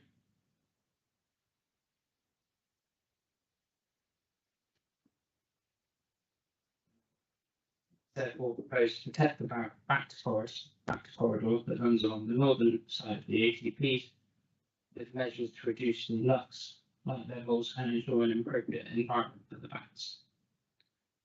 To this end, a 2 metre high post bordered timber fence is proposed that will mitigate its height, with creating shadowing on the northern side of the fence, as well as helping to reduce the light spill from the lighting.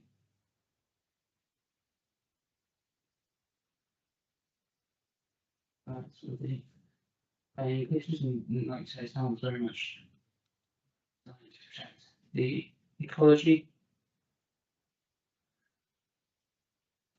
Proposed amendments to the main school site on the boarding house.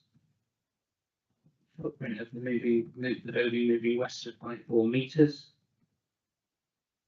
The rear leg of the boarding house ground level lifted to 0.25 metres.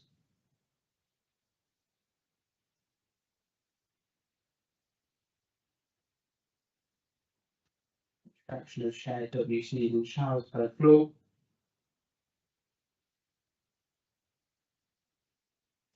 Reducing the house parent accommodation from 6 to 4 units. Simplify basketball play area. The retention of existing painted metal railings along Greenway Road frontage.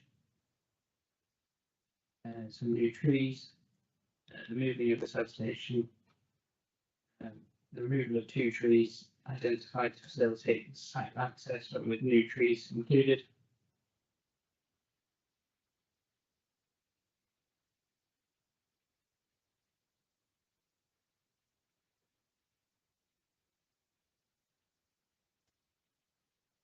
Thank you very much. Councillor Tews.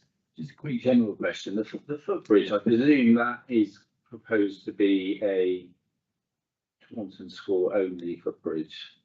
So it will be pupils or teachers on one side crossing to the other. There's no facility for the public to use that footbridge. It's quite a busy road. Yeah, I don't believe there is access. I think there's a plan there. So what it looks like is that the bridge starts on their site, goes over onto their fields, so there's no public access. Yeah, I obviously agree. You've got to keep the idea is to keep the students safe. So you know that it's enclosed area, but it's just a shame that you can't find a way to share it in a way. Okay, yeah. Any other comments? Councillor Isaacs. Yeah, I'd just like to come up, this is in my ward area, but I think it would be a good addition, and I think whatever Taunton School do, they do it very, very well. And they look very well planned and thought about, especially with the bats as well, that's from the area. So I think it's very, very good. I think there's some plans on there that show what the accommodation will look like from Greenway Road. I think there's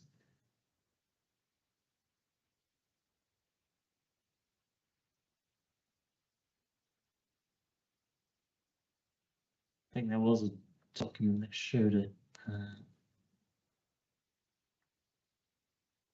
Yes, that's the one, Ollie.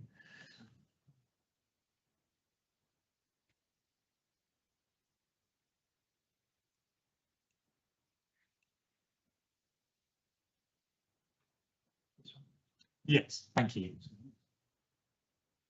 So that will show that some of the buildings will be higher than some of the already residential houses that sort of go along it. Councillor Lester.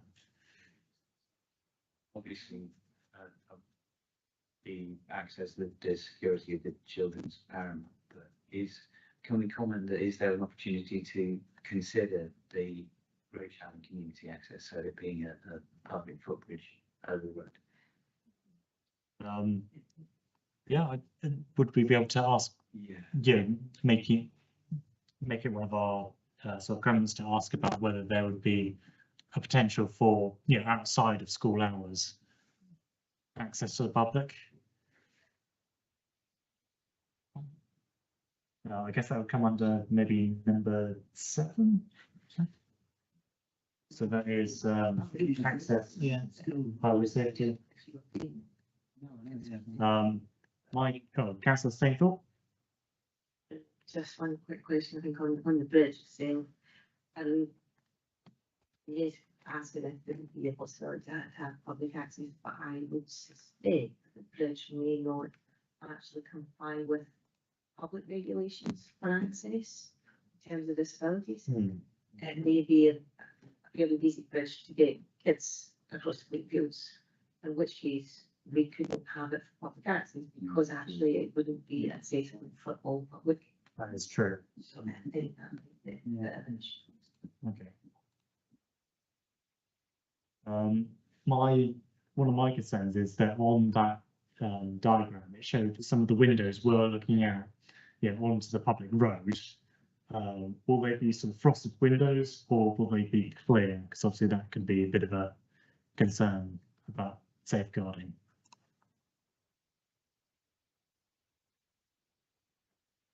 I'm not sure we'll be able to find a document on that, but that's something I would like to put in as a comment.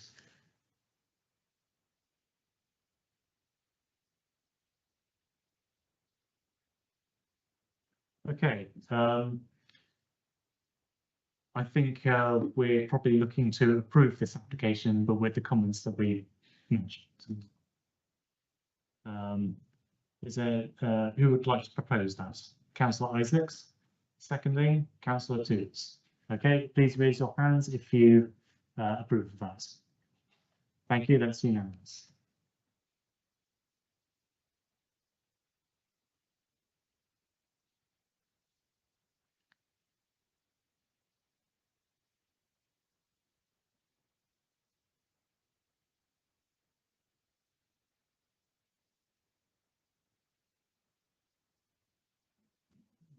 Okay, next we have 9.4, which is planning application 38240097. This is full planning permission for the conversion of outbuildings into a gym and playroom at Musgrove Manor East, 16 Barton Close, Taunton. I saw that this was a resubmission from a previous application, so I think they have made some changes to accommodate some of the concerns that were made from the previous committee. So this is this is sort of a old barn house that's been converted into a residential property. And this plan committee made observations last time that some of the materials were not within the same, were not considered part of the heritage of the building. Councillor Stainful. Could we actually have that diagram back and enlarge it so you can see it is about the sort of brickwork and things to keep it to be in keeping with existing buildings, and that was where they had the problem, and I think they have actually done everything that was replaced by the planning board. Okay. It looks like Yes. Yeah. Okay. Councillor Toots? I don't remember this one before, so I have missed something, but I agree. It looks like it looks at the notes, we supported it, but we made a suggestion about things. So I'm not even sure if they had to come back or change it. It looks like they did. I don't know if this went to Somerset West planning at county level or if they've just listened to the town councils and actually come back. So all due respect, so I'm happy to support. Yeah, sure. Okay, I don't know if that's been to Somerset Council, but I think they've done what has been asked, so we can support it. Who would like to propose that? Councillor Lester? Any seconders? Councillor Stainthorpe? Can you raise your hands if you approve? That is unanimous.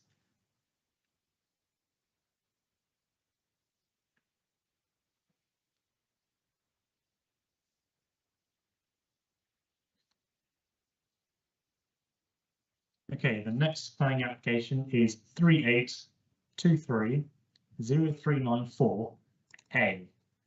It's an advertisement application for 2 non-illuminated signs that will be installed at Herringate East Roundabout in Hanbridge, Taunton.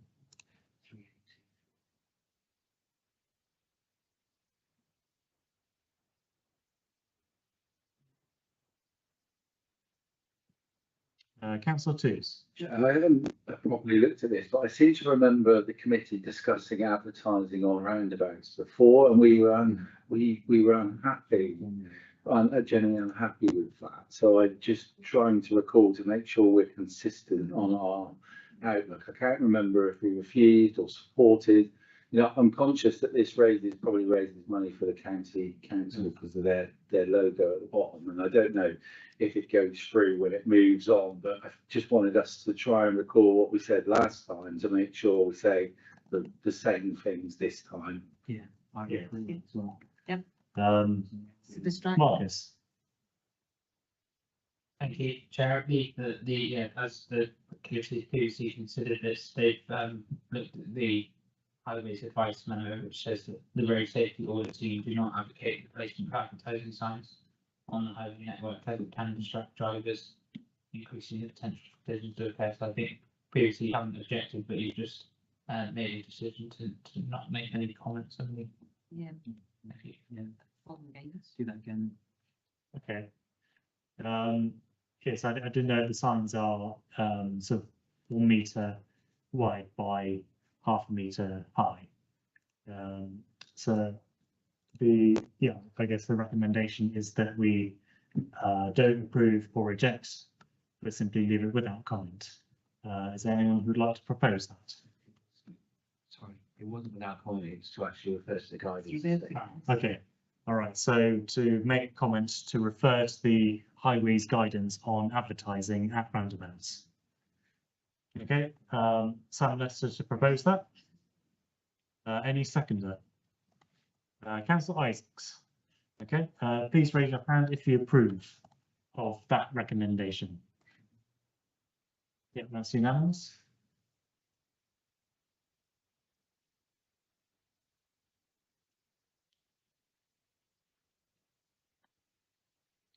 The next one is 9.6, which is application 38230347. This is removal or variation of conditions and variation of conditions of number 2 to amend the approved master plan and add parameter plans. Condition 24 relating to the delivery of the spine road. Condition number 25 relating to the delivery of Corkscrew Lane temporary access, of the permission with reference to 34160007 for the development of land at Sedgrove West, Taunton. So this is a planning application that went to Somerset Council 2 nights ago. It was approved, and I think the reason why it's come back here is that there was an addition from Simon Fox, who's the case manager, for working with the developer to add in a crossing at the edge of Corkscrew Lane, where it crosses over towards Gypsy Lane and the Stedgrove football fields.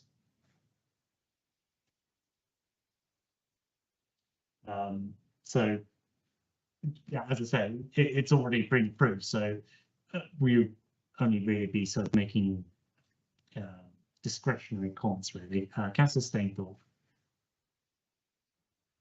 Yeah, and discretionary comments.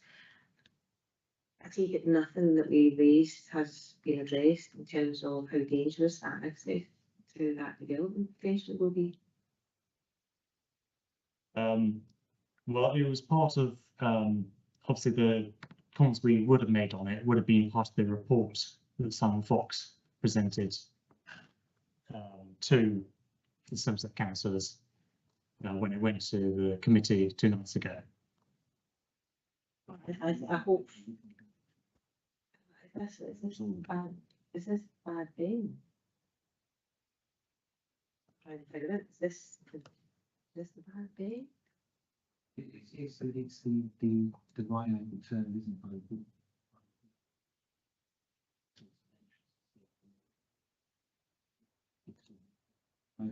So yes, at the end of Stedgrove Road, there is that double right angle bend, and obviously that's very difficult to cross from the development going south. So part of that was that they put in a small access, sort of like a pelican zebra crossing.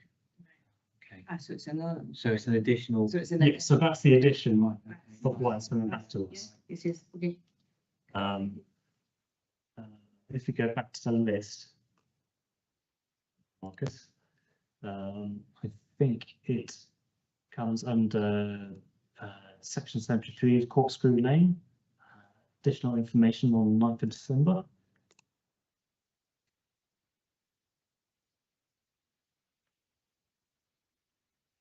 Yes, if you go down a little bit more, yeah, there we go.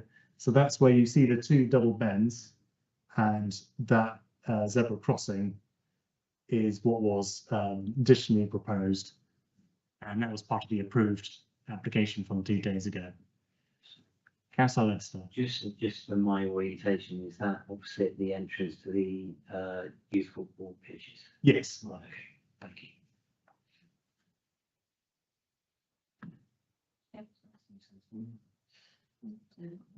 Councillor Tews? Happy to support this. Okay, so our recommendation is to support Councillor Sue's proposing, and who would like to second Councillor Stainthorpe.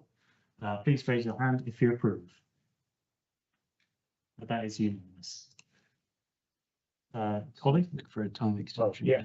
Can we get a time extension of 1 hour? Yeah. So 1 hour going to 9 o'clock. Can I get a proposer? Councillor Tews, and seconding Councillor Lester. Well, we'll try and speed through it as fast as possible. Please raise your hands if you approve. That's unanimous.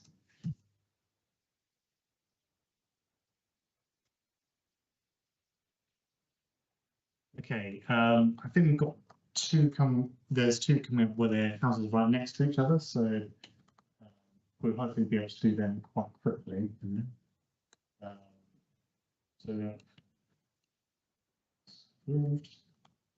Yeah, so we've got number 7 and number 13 are almost kind of the same sort of alterations, but they're two houses right next to each other. So I was wondering whether we can sort of look at both of them at the same time. Do you want to do one first and then? Yeah, do one first and one the other. Okay, so 9.7 is 38 24 03 75. And that's full planning permission for a single story extension to the side and rear, and access to drop down curb at 1 Maxton Close. Yeah, fine. It's fine. Thank you.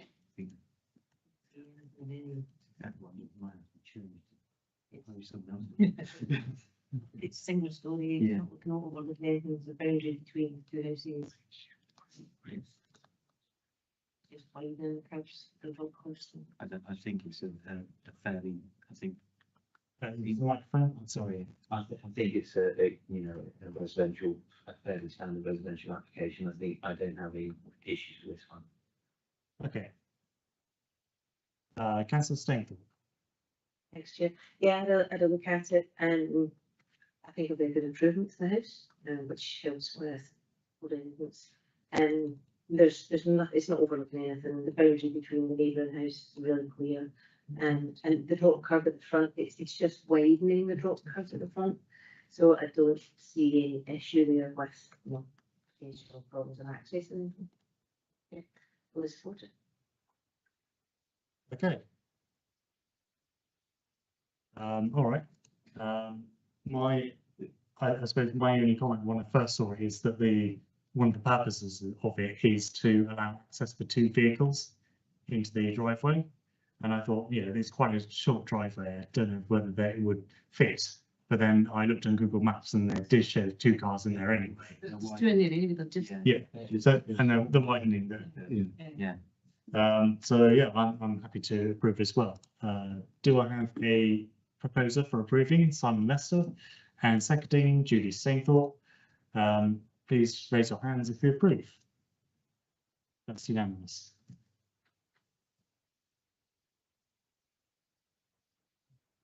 And actually, yes, no, number 13 is not next to the property, but it is slightly similar in its sort of doing like an extension, so I'll probably go on to that. Yeah.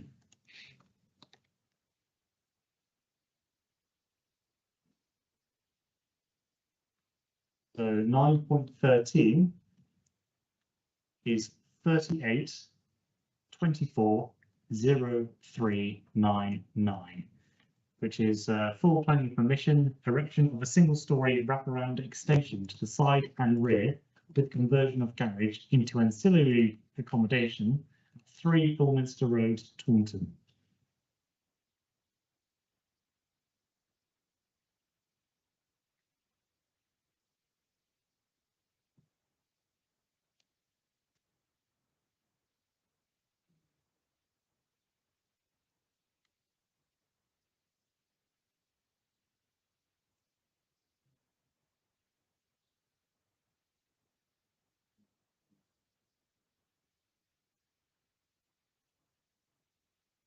So that just shows where it is on the street.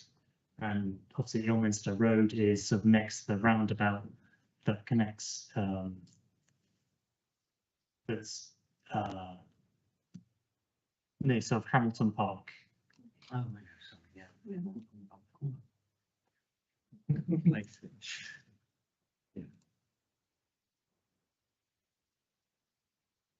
This shows a photo of the current house and the rear garden. So from what I could see, they're going to turn that back garden bit basically into a sort of bit of a conservatory where they've got windows going out to the back and then sort of building to the side of it.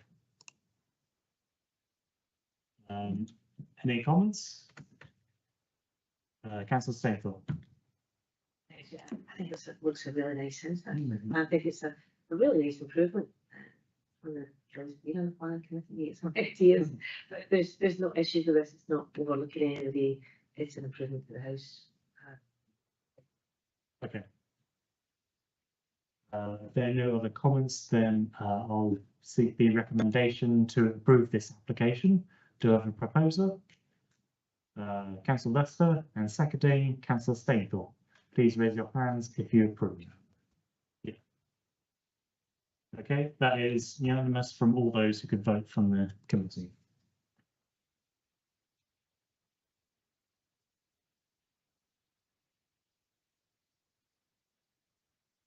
Okay, going backwards again.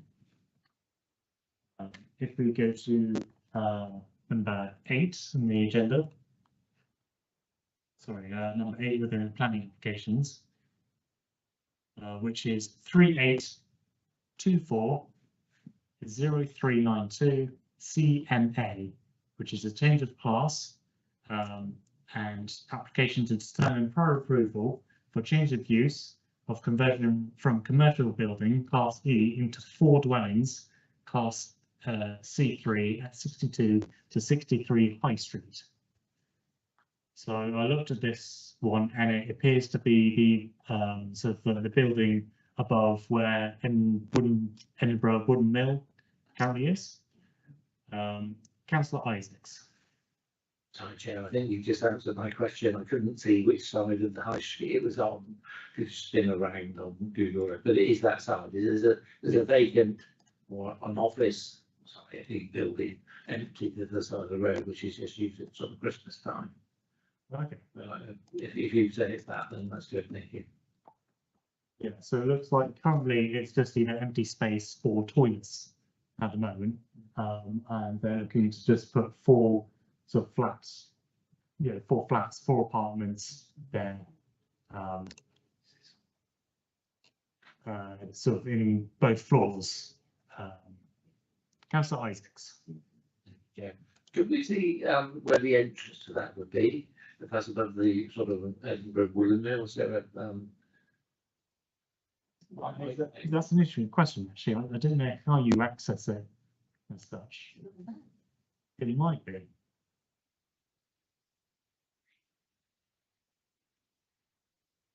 I had a look at all the plans and I couldn't see, I can see where you actually go into it. how would you get to the back of the building though? Because it's right in the middle of the road, isn't it? Well, I imagine it would be through the Crescent, perhaps, Crescent car park. That's the only place I can think of, but I think that's worth putting in one of our comments. It says in the statement, sorry, that access to the first and second floors is achieved either through the ground floor retail unit or from the car park area using existing walkways, Okay, existing external and internal stairs. okay, so yeah, access through the Crescent car park. I did have a concern with it because I just felt that some of the apartments were quite small. So I think it was between 45 and 48 square meters in total for each apartment. I don't know what the average is for a flat, but I felt that was quite small. Councillor Stainthorpe. Actually, considering some of the applications we've seen before, this actually almost looks spacious, if I dare say. And if the dimensions are correct, You know, as far as double bedroom goes, there is wardrobe space. We've seen quite a lot of applications where there's bedroom, no wardrobe space, no drawer space. These apartments have, you know, clear bathrooms, clear kitchen areas, a dining area, plus sitting area. I actually think that a good use of space Okay. for a couple. Councillor Lester? I mean, because it's normally going to be in my bonnet is that they're too small and we shoot wanting people in, but yeah, I kind of echo what you said, just looking, assuming that everything's to scale. Yeah. They haven't tried to pull a fast one by making the bed smaller and bigger. But it does look like it's well thought through in rather than being just as many as possible. Yeah. So I think, you know, these apartments are needed. Yes.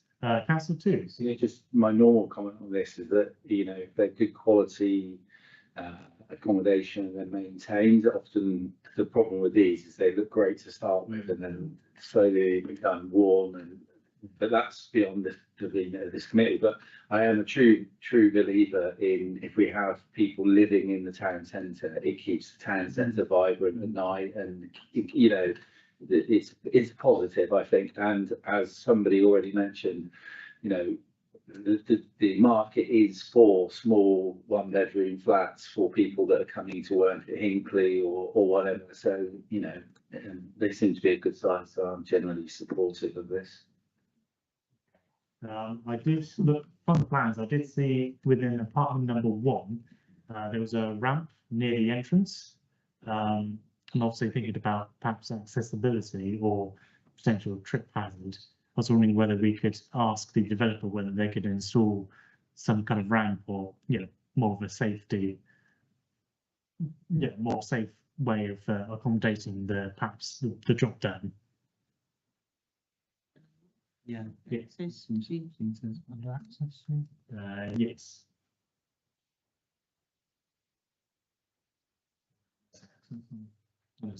Yeah. Okay. So I will propose this to approve this application with that condition. Do I have a seconder? Councillor Lester? Can you raise your hands if you approve? That is unanimous.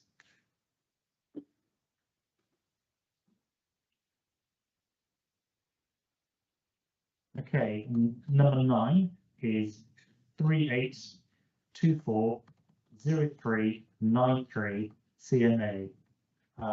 And once again, it's a change of class from going from Class E, which is commercial business and service use, into 9 dwellings of Class C3 at 60 High Street. Now, looking from the plans, I saw that this was, I think this is the same building, but sort of the other half of it. So once again, it's taking what is sort of storage and toilets and turning them into 9 flats. And this time it is going between 37 square meters and about 45 between.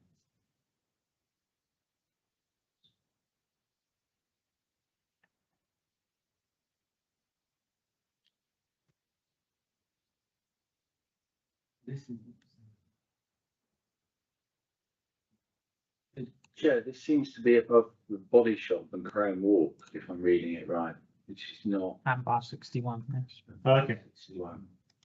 But we were above Edinburgh. Yes. Yeah. Okay, so this is the next one on. Okay.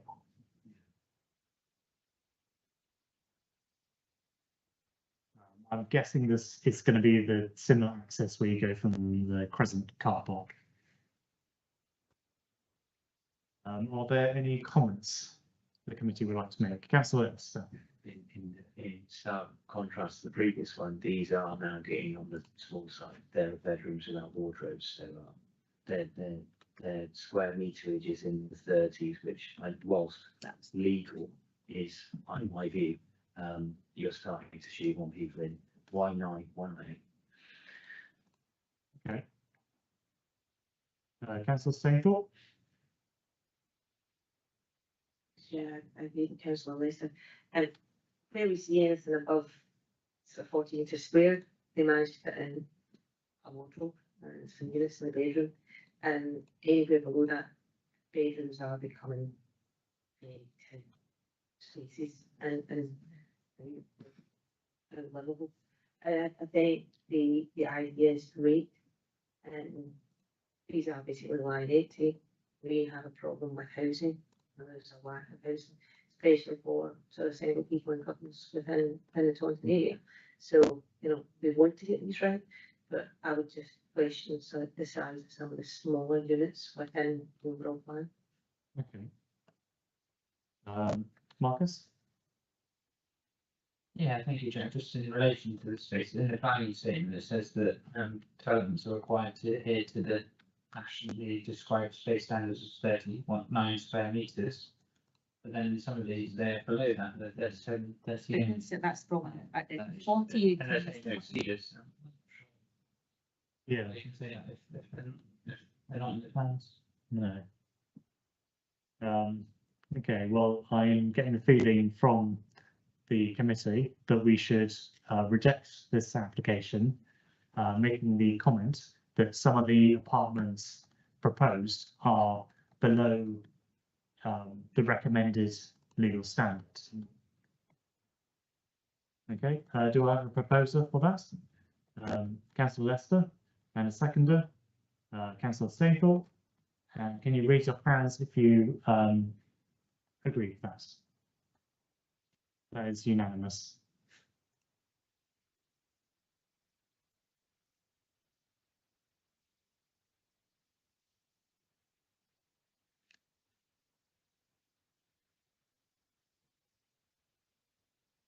Okay, 9.10 is planning application 38240396.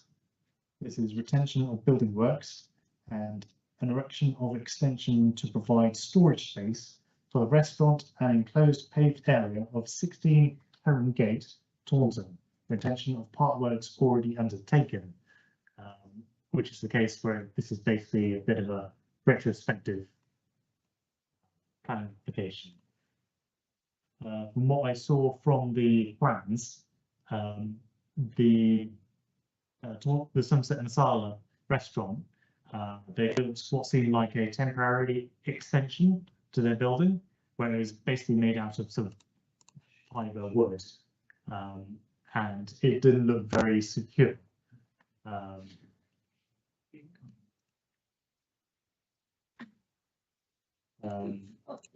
And it looks like what they're doing is, because they were penalised by Sunset Council, perhaps for, you know, for doing perhaps, you know, unpermitted work, they're now having putting forward retrospective planning application to both formalise the principle of it, but also to put more substantive building material on it, so it's actually a proper part of the building and not just a temporary storage.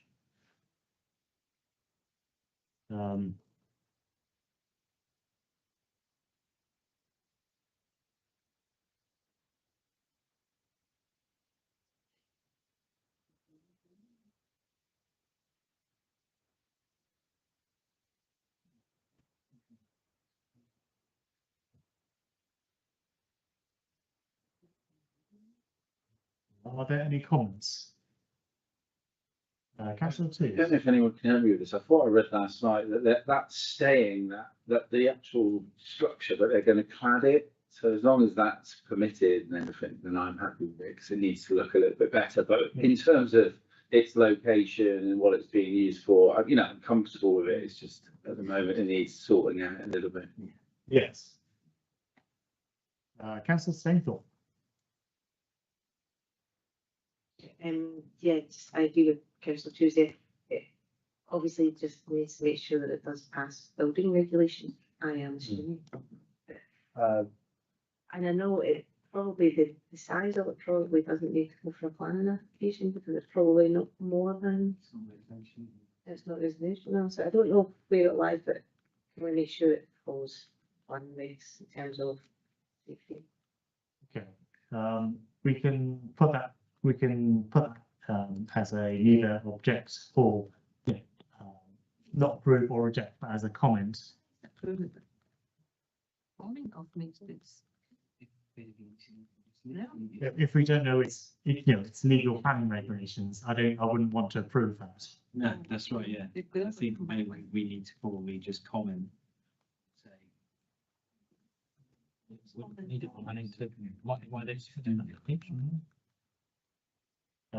If you can go to the mic, Marcus, sorry. I was just going to say, I presume that they're taking advice that they need to obtain planning consent for it. We've had a full application made. I can't believe that it's just gonna be that. Councillor Lester? No, so that's, yeah, I'm just doesn't look it, I don't know, it just, on the face of it, it still looks like a bit of a magic job. Does the committee want to approve this one, or shall we just go for straight comments? Councillor Twos. Just reading 1.2, it says the applicants have partially erected a timber framed OSB boarded substructure to cover the existing small service area. It is their intention to clad the existing structure, so they're going to keep that, the existing one, but clad it with horizontal timber boarding and increase the extension at the front, which will be clad with face brickwork to match the existing main building. It is changing from what it is now. I guess the question is whether that cladding and brickwork will be enough. They want the same law. It's No. not house regs. You wouldn't, No, yeah, yeah. can't build an extension within. That's not the plan. No, that's no. It comes further down it. If you're going to say, can you go to the mic, please?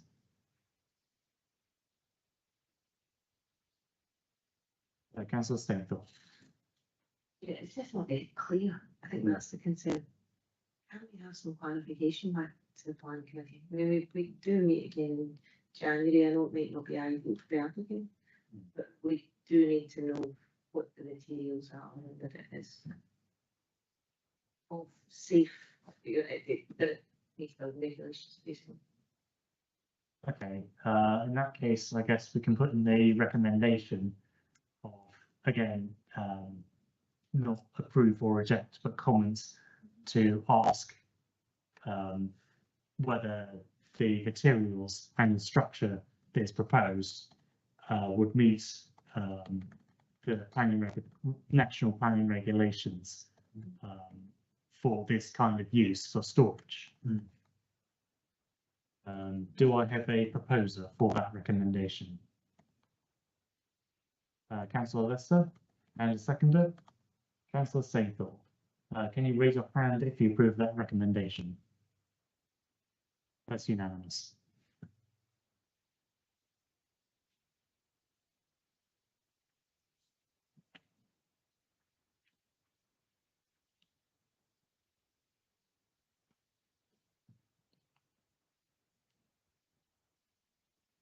Okay, we have next one is 9.11, which is 38240389.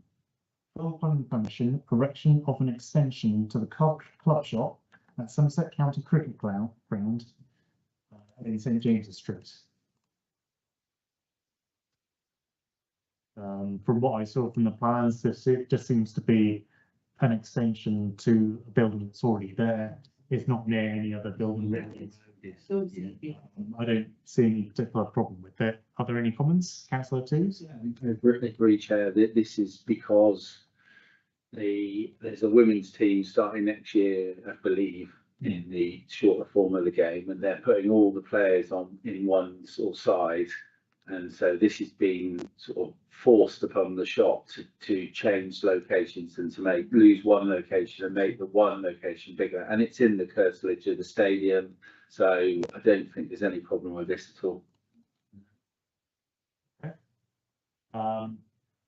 Okay. Well, I can sense the recommendation is to approve this application. Do I have a proposer? Councillor Isaacs and a seconder, Councillor Lester, and raise your hands if you approve. That's unanimous.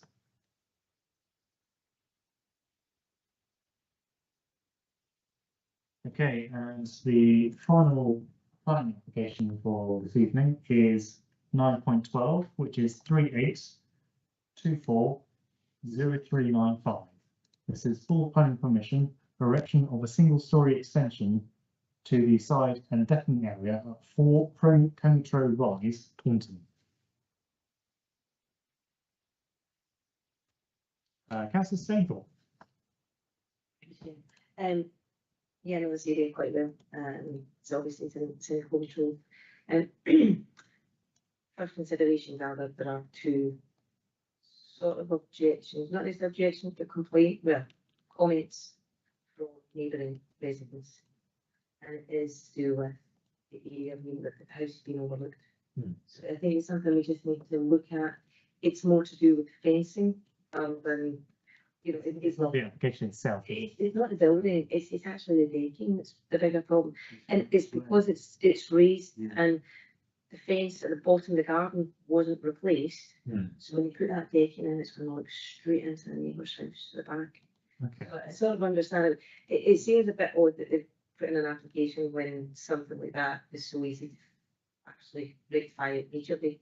And if you talk to your neighbours, which is generally the best thing to do, you'll find out if they're quite happy to support you. Yes. So it's just one to be mindful of. Okay. Councillor Lester. Speaking for myself, actually, I fell into a similar trap where I didn't realise you needed planning permission for a raised deck. And this was some years ago, but it was something that didn't fall foul. But it's one of those things that's kind of, I would have perhaps assumed that they put planning in for the actual structure and without realising necessarily that the decking was going to cause a planning problem, possibly. Okay.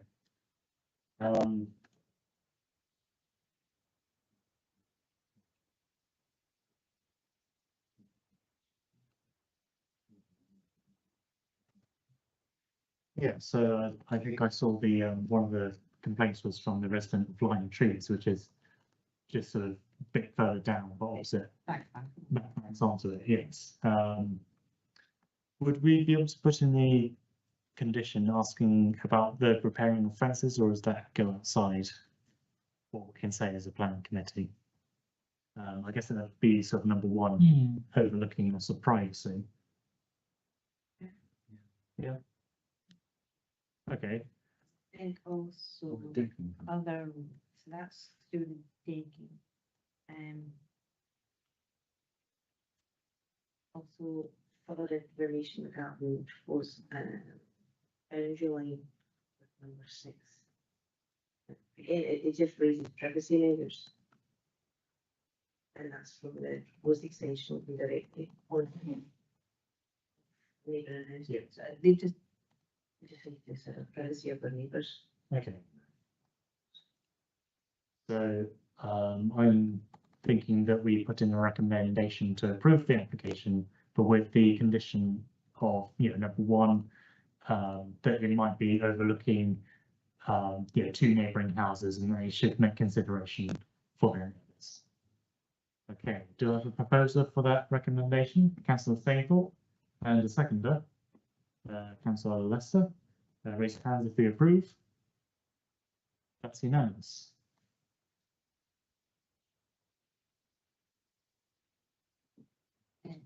Okay. Yes. Excuse me, Yes, that's fine. that's all the applications done. That's all the planning application. It's just the licensing now. Yes. Okay, thank you.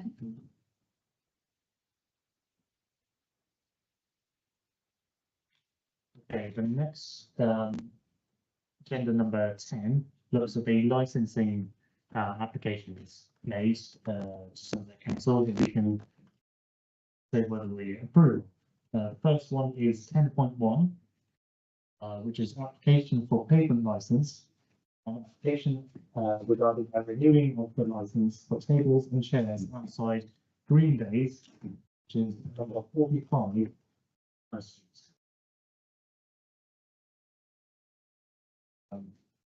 Yeah, so I think, Councillor Isaacs. Yeah, I'd just like to comment that this is a lot clearer this month than last month, where we didn't know it was a renewal of an application or a brand new one, so like that clarity.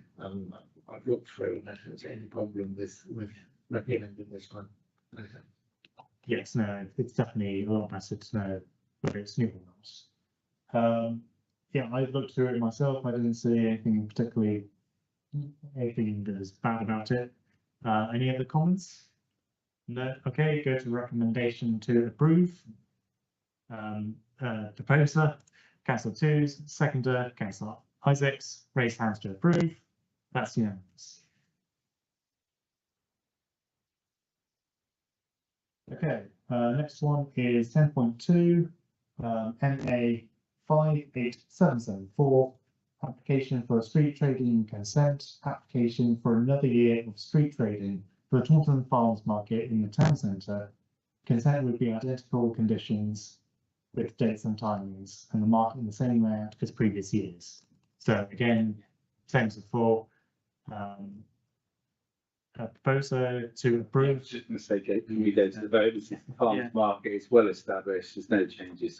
Yeah. So Councillor Twos to propose for approval, Councillor Isaacs to second, raise hands to approve. Unanimous. Yeah. Okay. So final agenda item is number 11, submissions of comment for feedback on behalf of the plan committee for planning applications that fell outside our 21-day. No. 10.3, sorry, yes. 58807. NA, yeah. NA 58807 requests to vary street trading consent. A request for a street trader currently authorised to trade from Taunton Town Centre, Chai Love, now trading as Sunshine Bowls, to add a number of additional items to the list of goods they are approved to sell under the consent. You can obviously see the picture there of what the van looks like. And then within the consent report, it shows what the van used to look like when it was Child Love, and shows where they'd be placed, which is next to the market house. Their permitted trading hours, and then at the bottom, which says there was, yeah, within this document there should be a list of things they can sell. Any comments on that? Councillor Lester. I think I should check. Does it actually make your head explode? I'll leave that up to trading standards.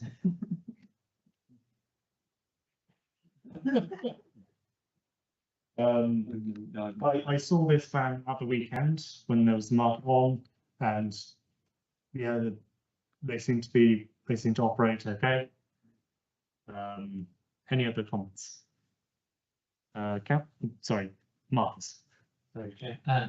Not in relation to this specific application, but just for general information.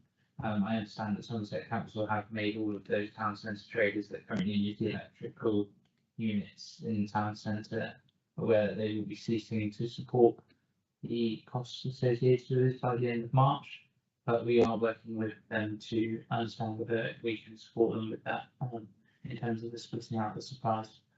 Because obviously, I think we understand, you know, the potential risk there around generators, etc., being brought in if they're not able to access the electricity from those particular locations. So just as a heads up, there's the piece of work that colleague Jack Baldwin is working with the traders and the utility companies to understand if this is something that the town council could see to take on those units, and a further report will be obviously in due course. Okay. Thank you. Do you know which budget line that would come out of if we were to help fund the electricity? Don't know the details of that. It's just something that I thought I'd just raise at this moment, but I can get that information for you. Okay, Councillor Lester. Something is going to be raised at the next full council. Yeah, not totally sure when that's going to come forward for decision, but I can take that away. And no, obviously, as you see a lot of these pre-create the application from through, it'd be useful for you to have it input into that. It seems something that's fair to get out kind of and discuss as early as possible because it seems sensible. Yeah, like I said, don't generate it because there's just going to be noise and general listening experience for people around. So Okay, obviously going to be something we'll discuss at a different committee meeting. But in terms of the application we have, any other comments to make on it? So can I have a proposal to approve? Simon Lester and a seconder, councillor Twos. Raise your hands if you approve. That's unanimous. Okay, going on to number 11 for real this time. You will see within the agenda item all the applications that have come through outside our 21-day window. Are there any of these applications that the committee would like to look at?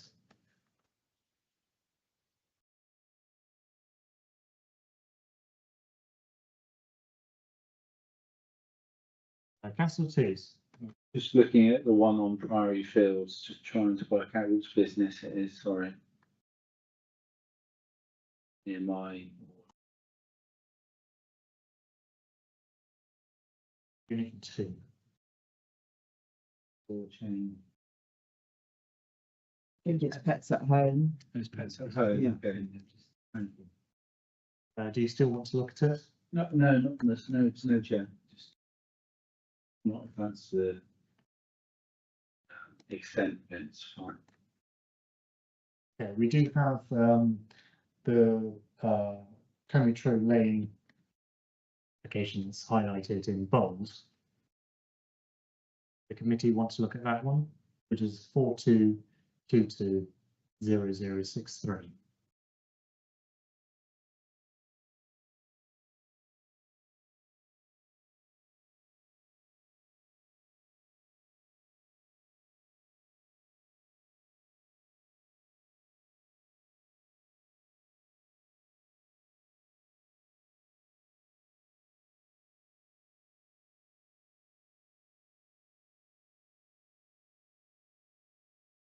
I'm sorry, I haven't reviewed these. Okay. Anything where there were any objections from I haven't seen the application myself either. what it's highlighted? Was it highlighted because someone has read the detail and thinks it's something that's worth sharing? Ollie? Yeah, thank you, Chair. This was identified during our agenda setting meeting. We had, yes, and yeah, we decided to highlight it. So Yes. Let's take a look then. My laptop's completely frozen. I did ask Simon Fox if there was anything with this particular application. He also has quite a day-to-day with that particular application site. He did come back to me and said there wasn't anything he would draw the committee's attention to in particular with this one.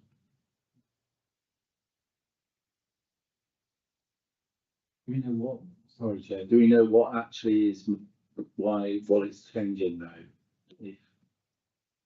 If I get, Simon Fox is across it and just.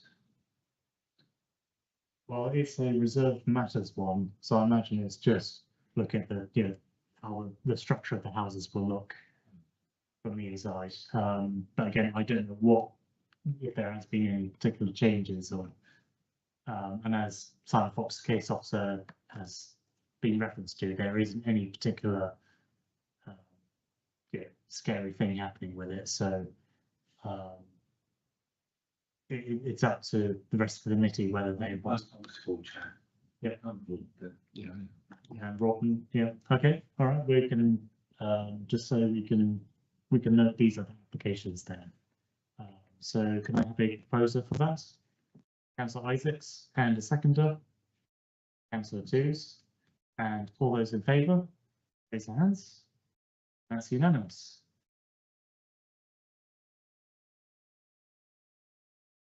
Okay, and that brings us to the end of the committee. Thank you very much. Yeah, Ollie, if you can end.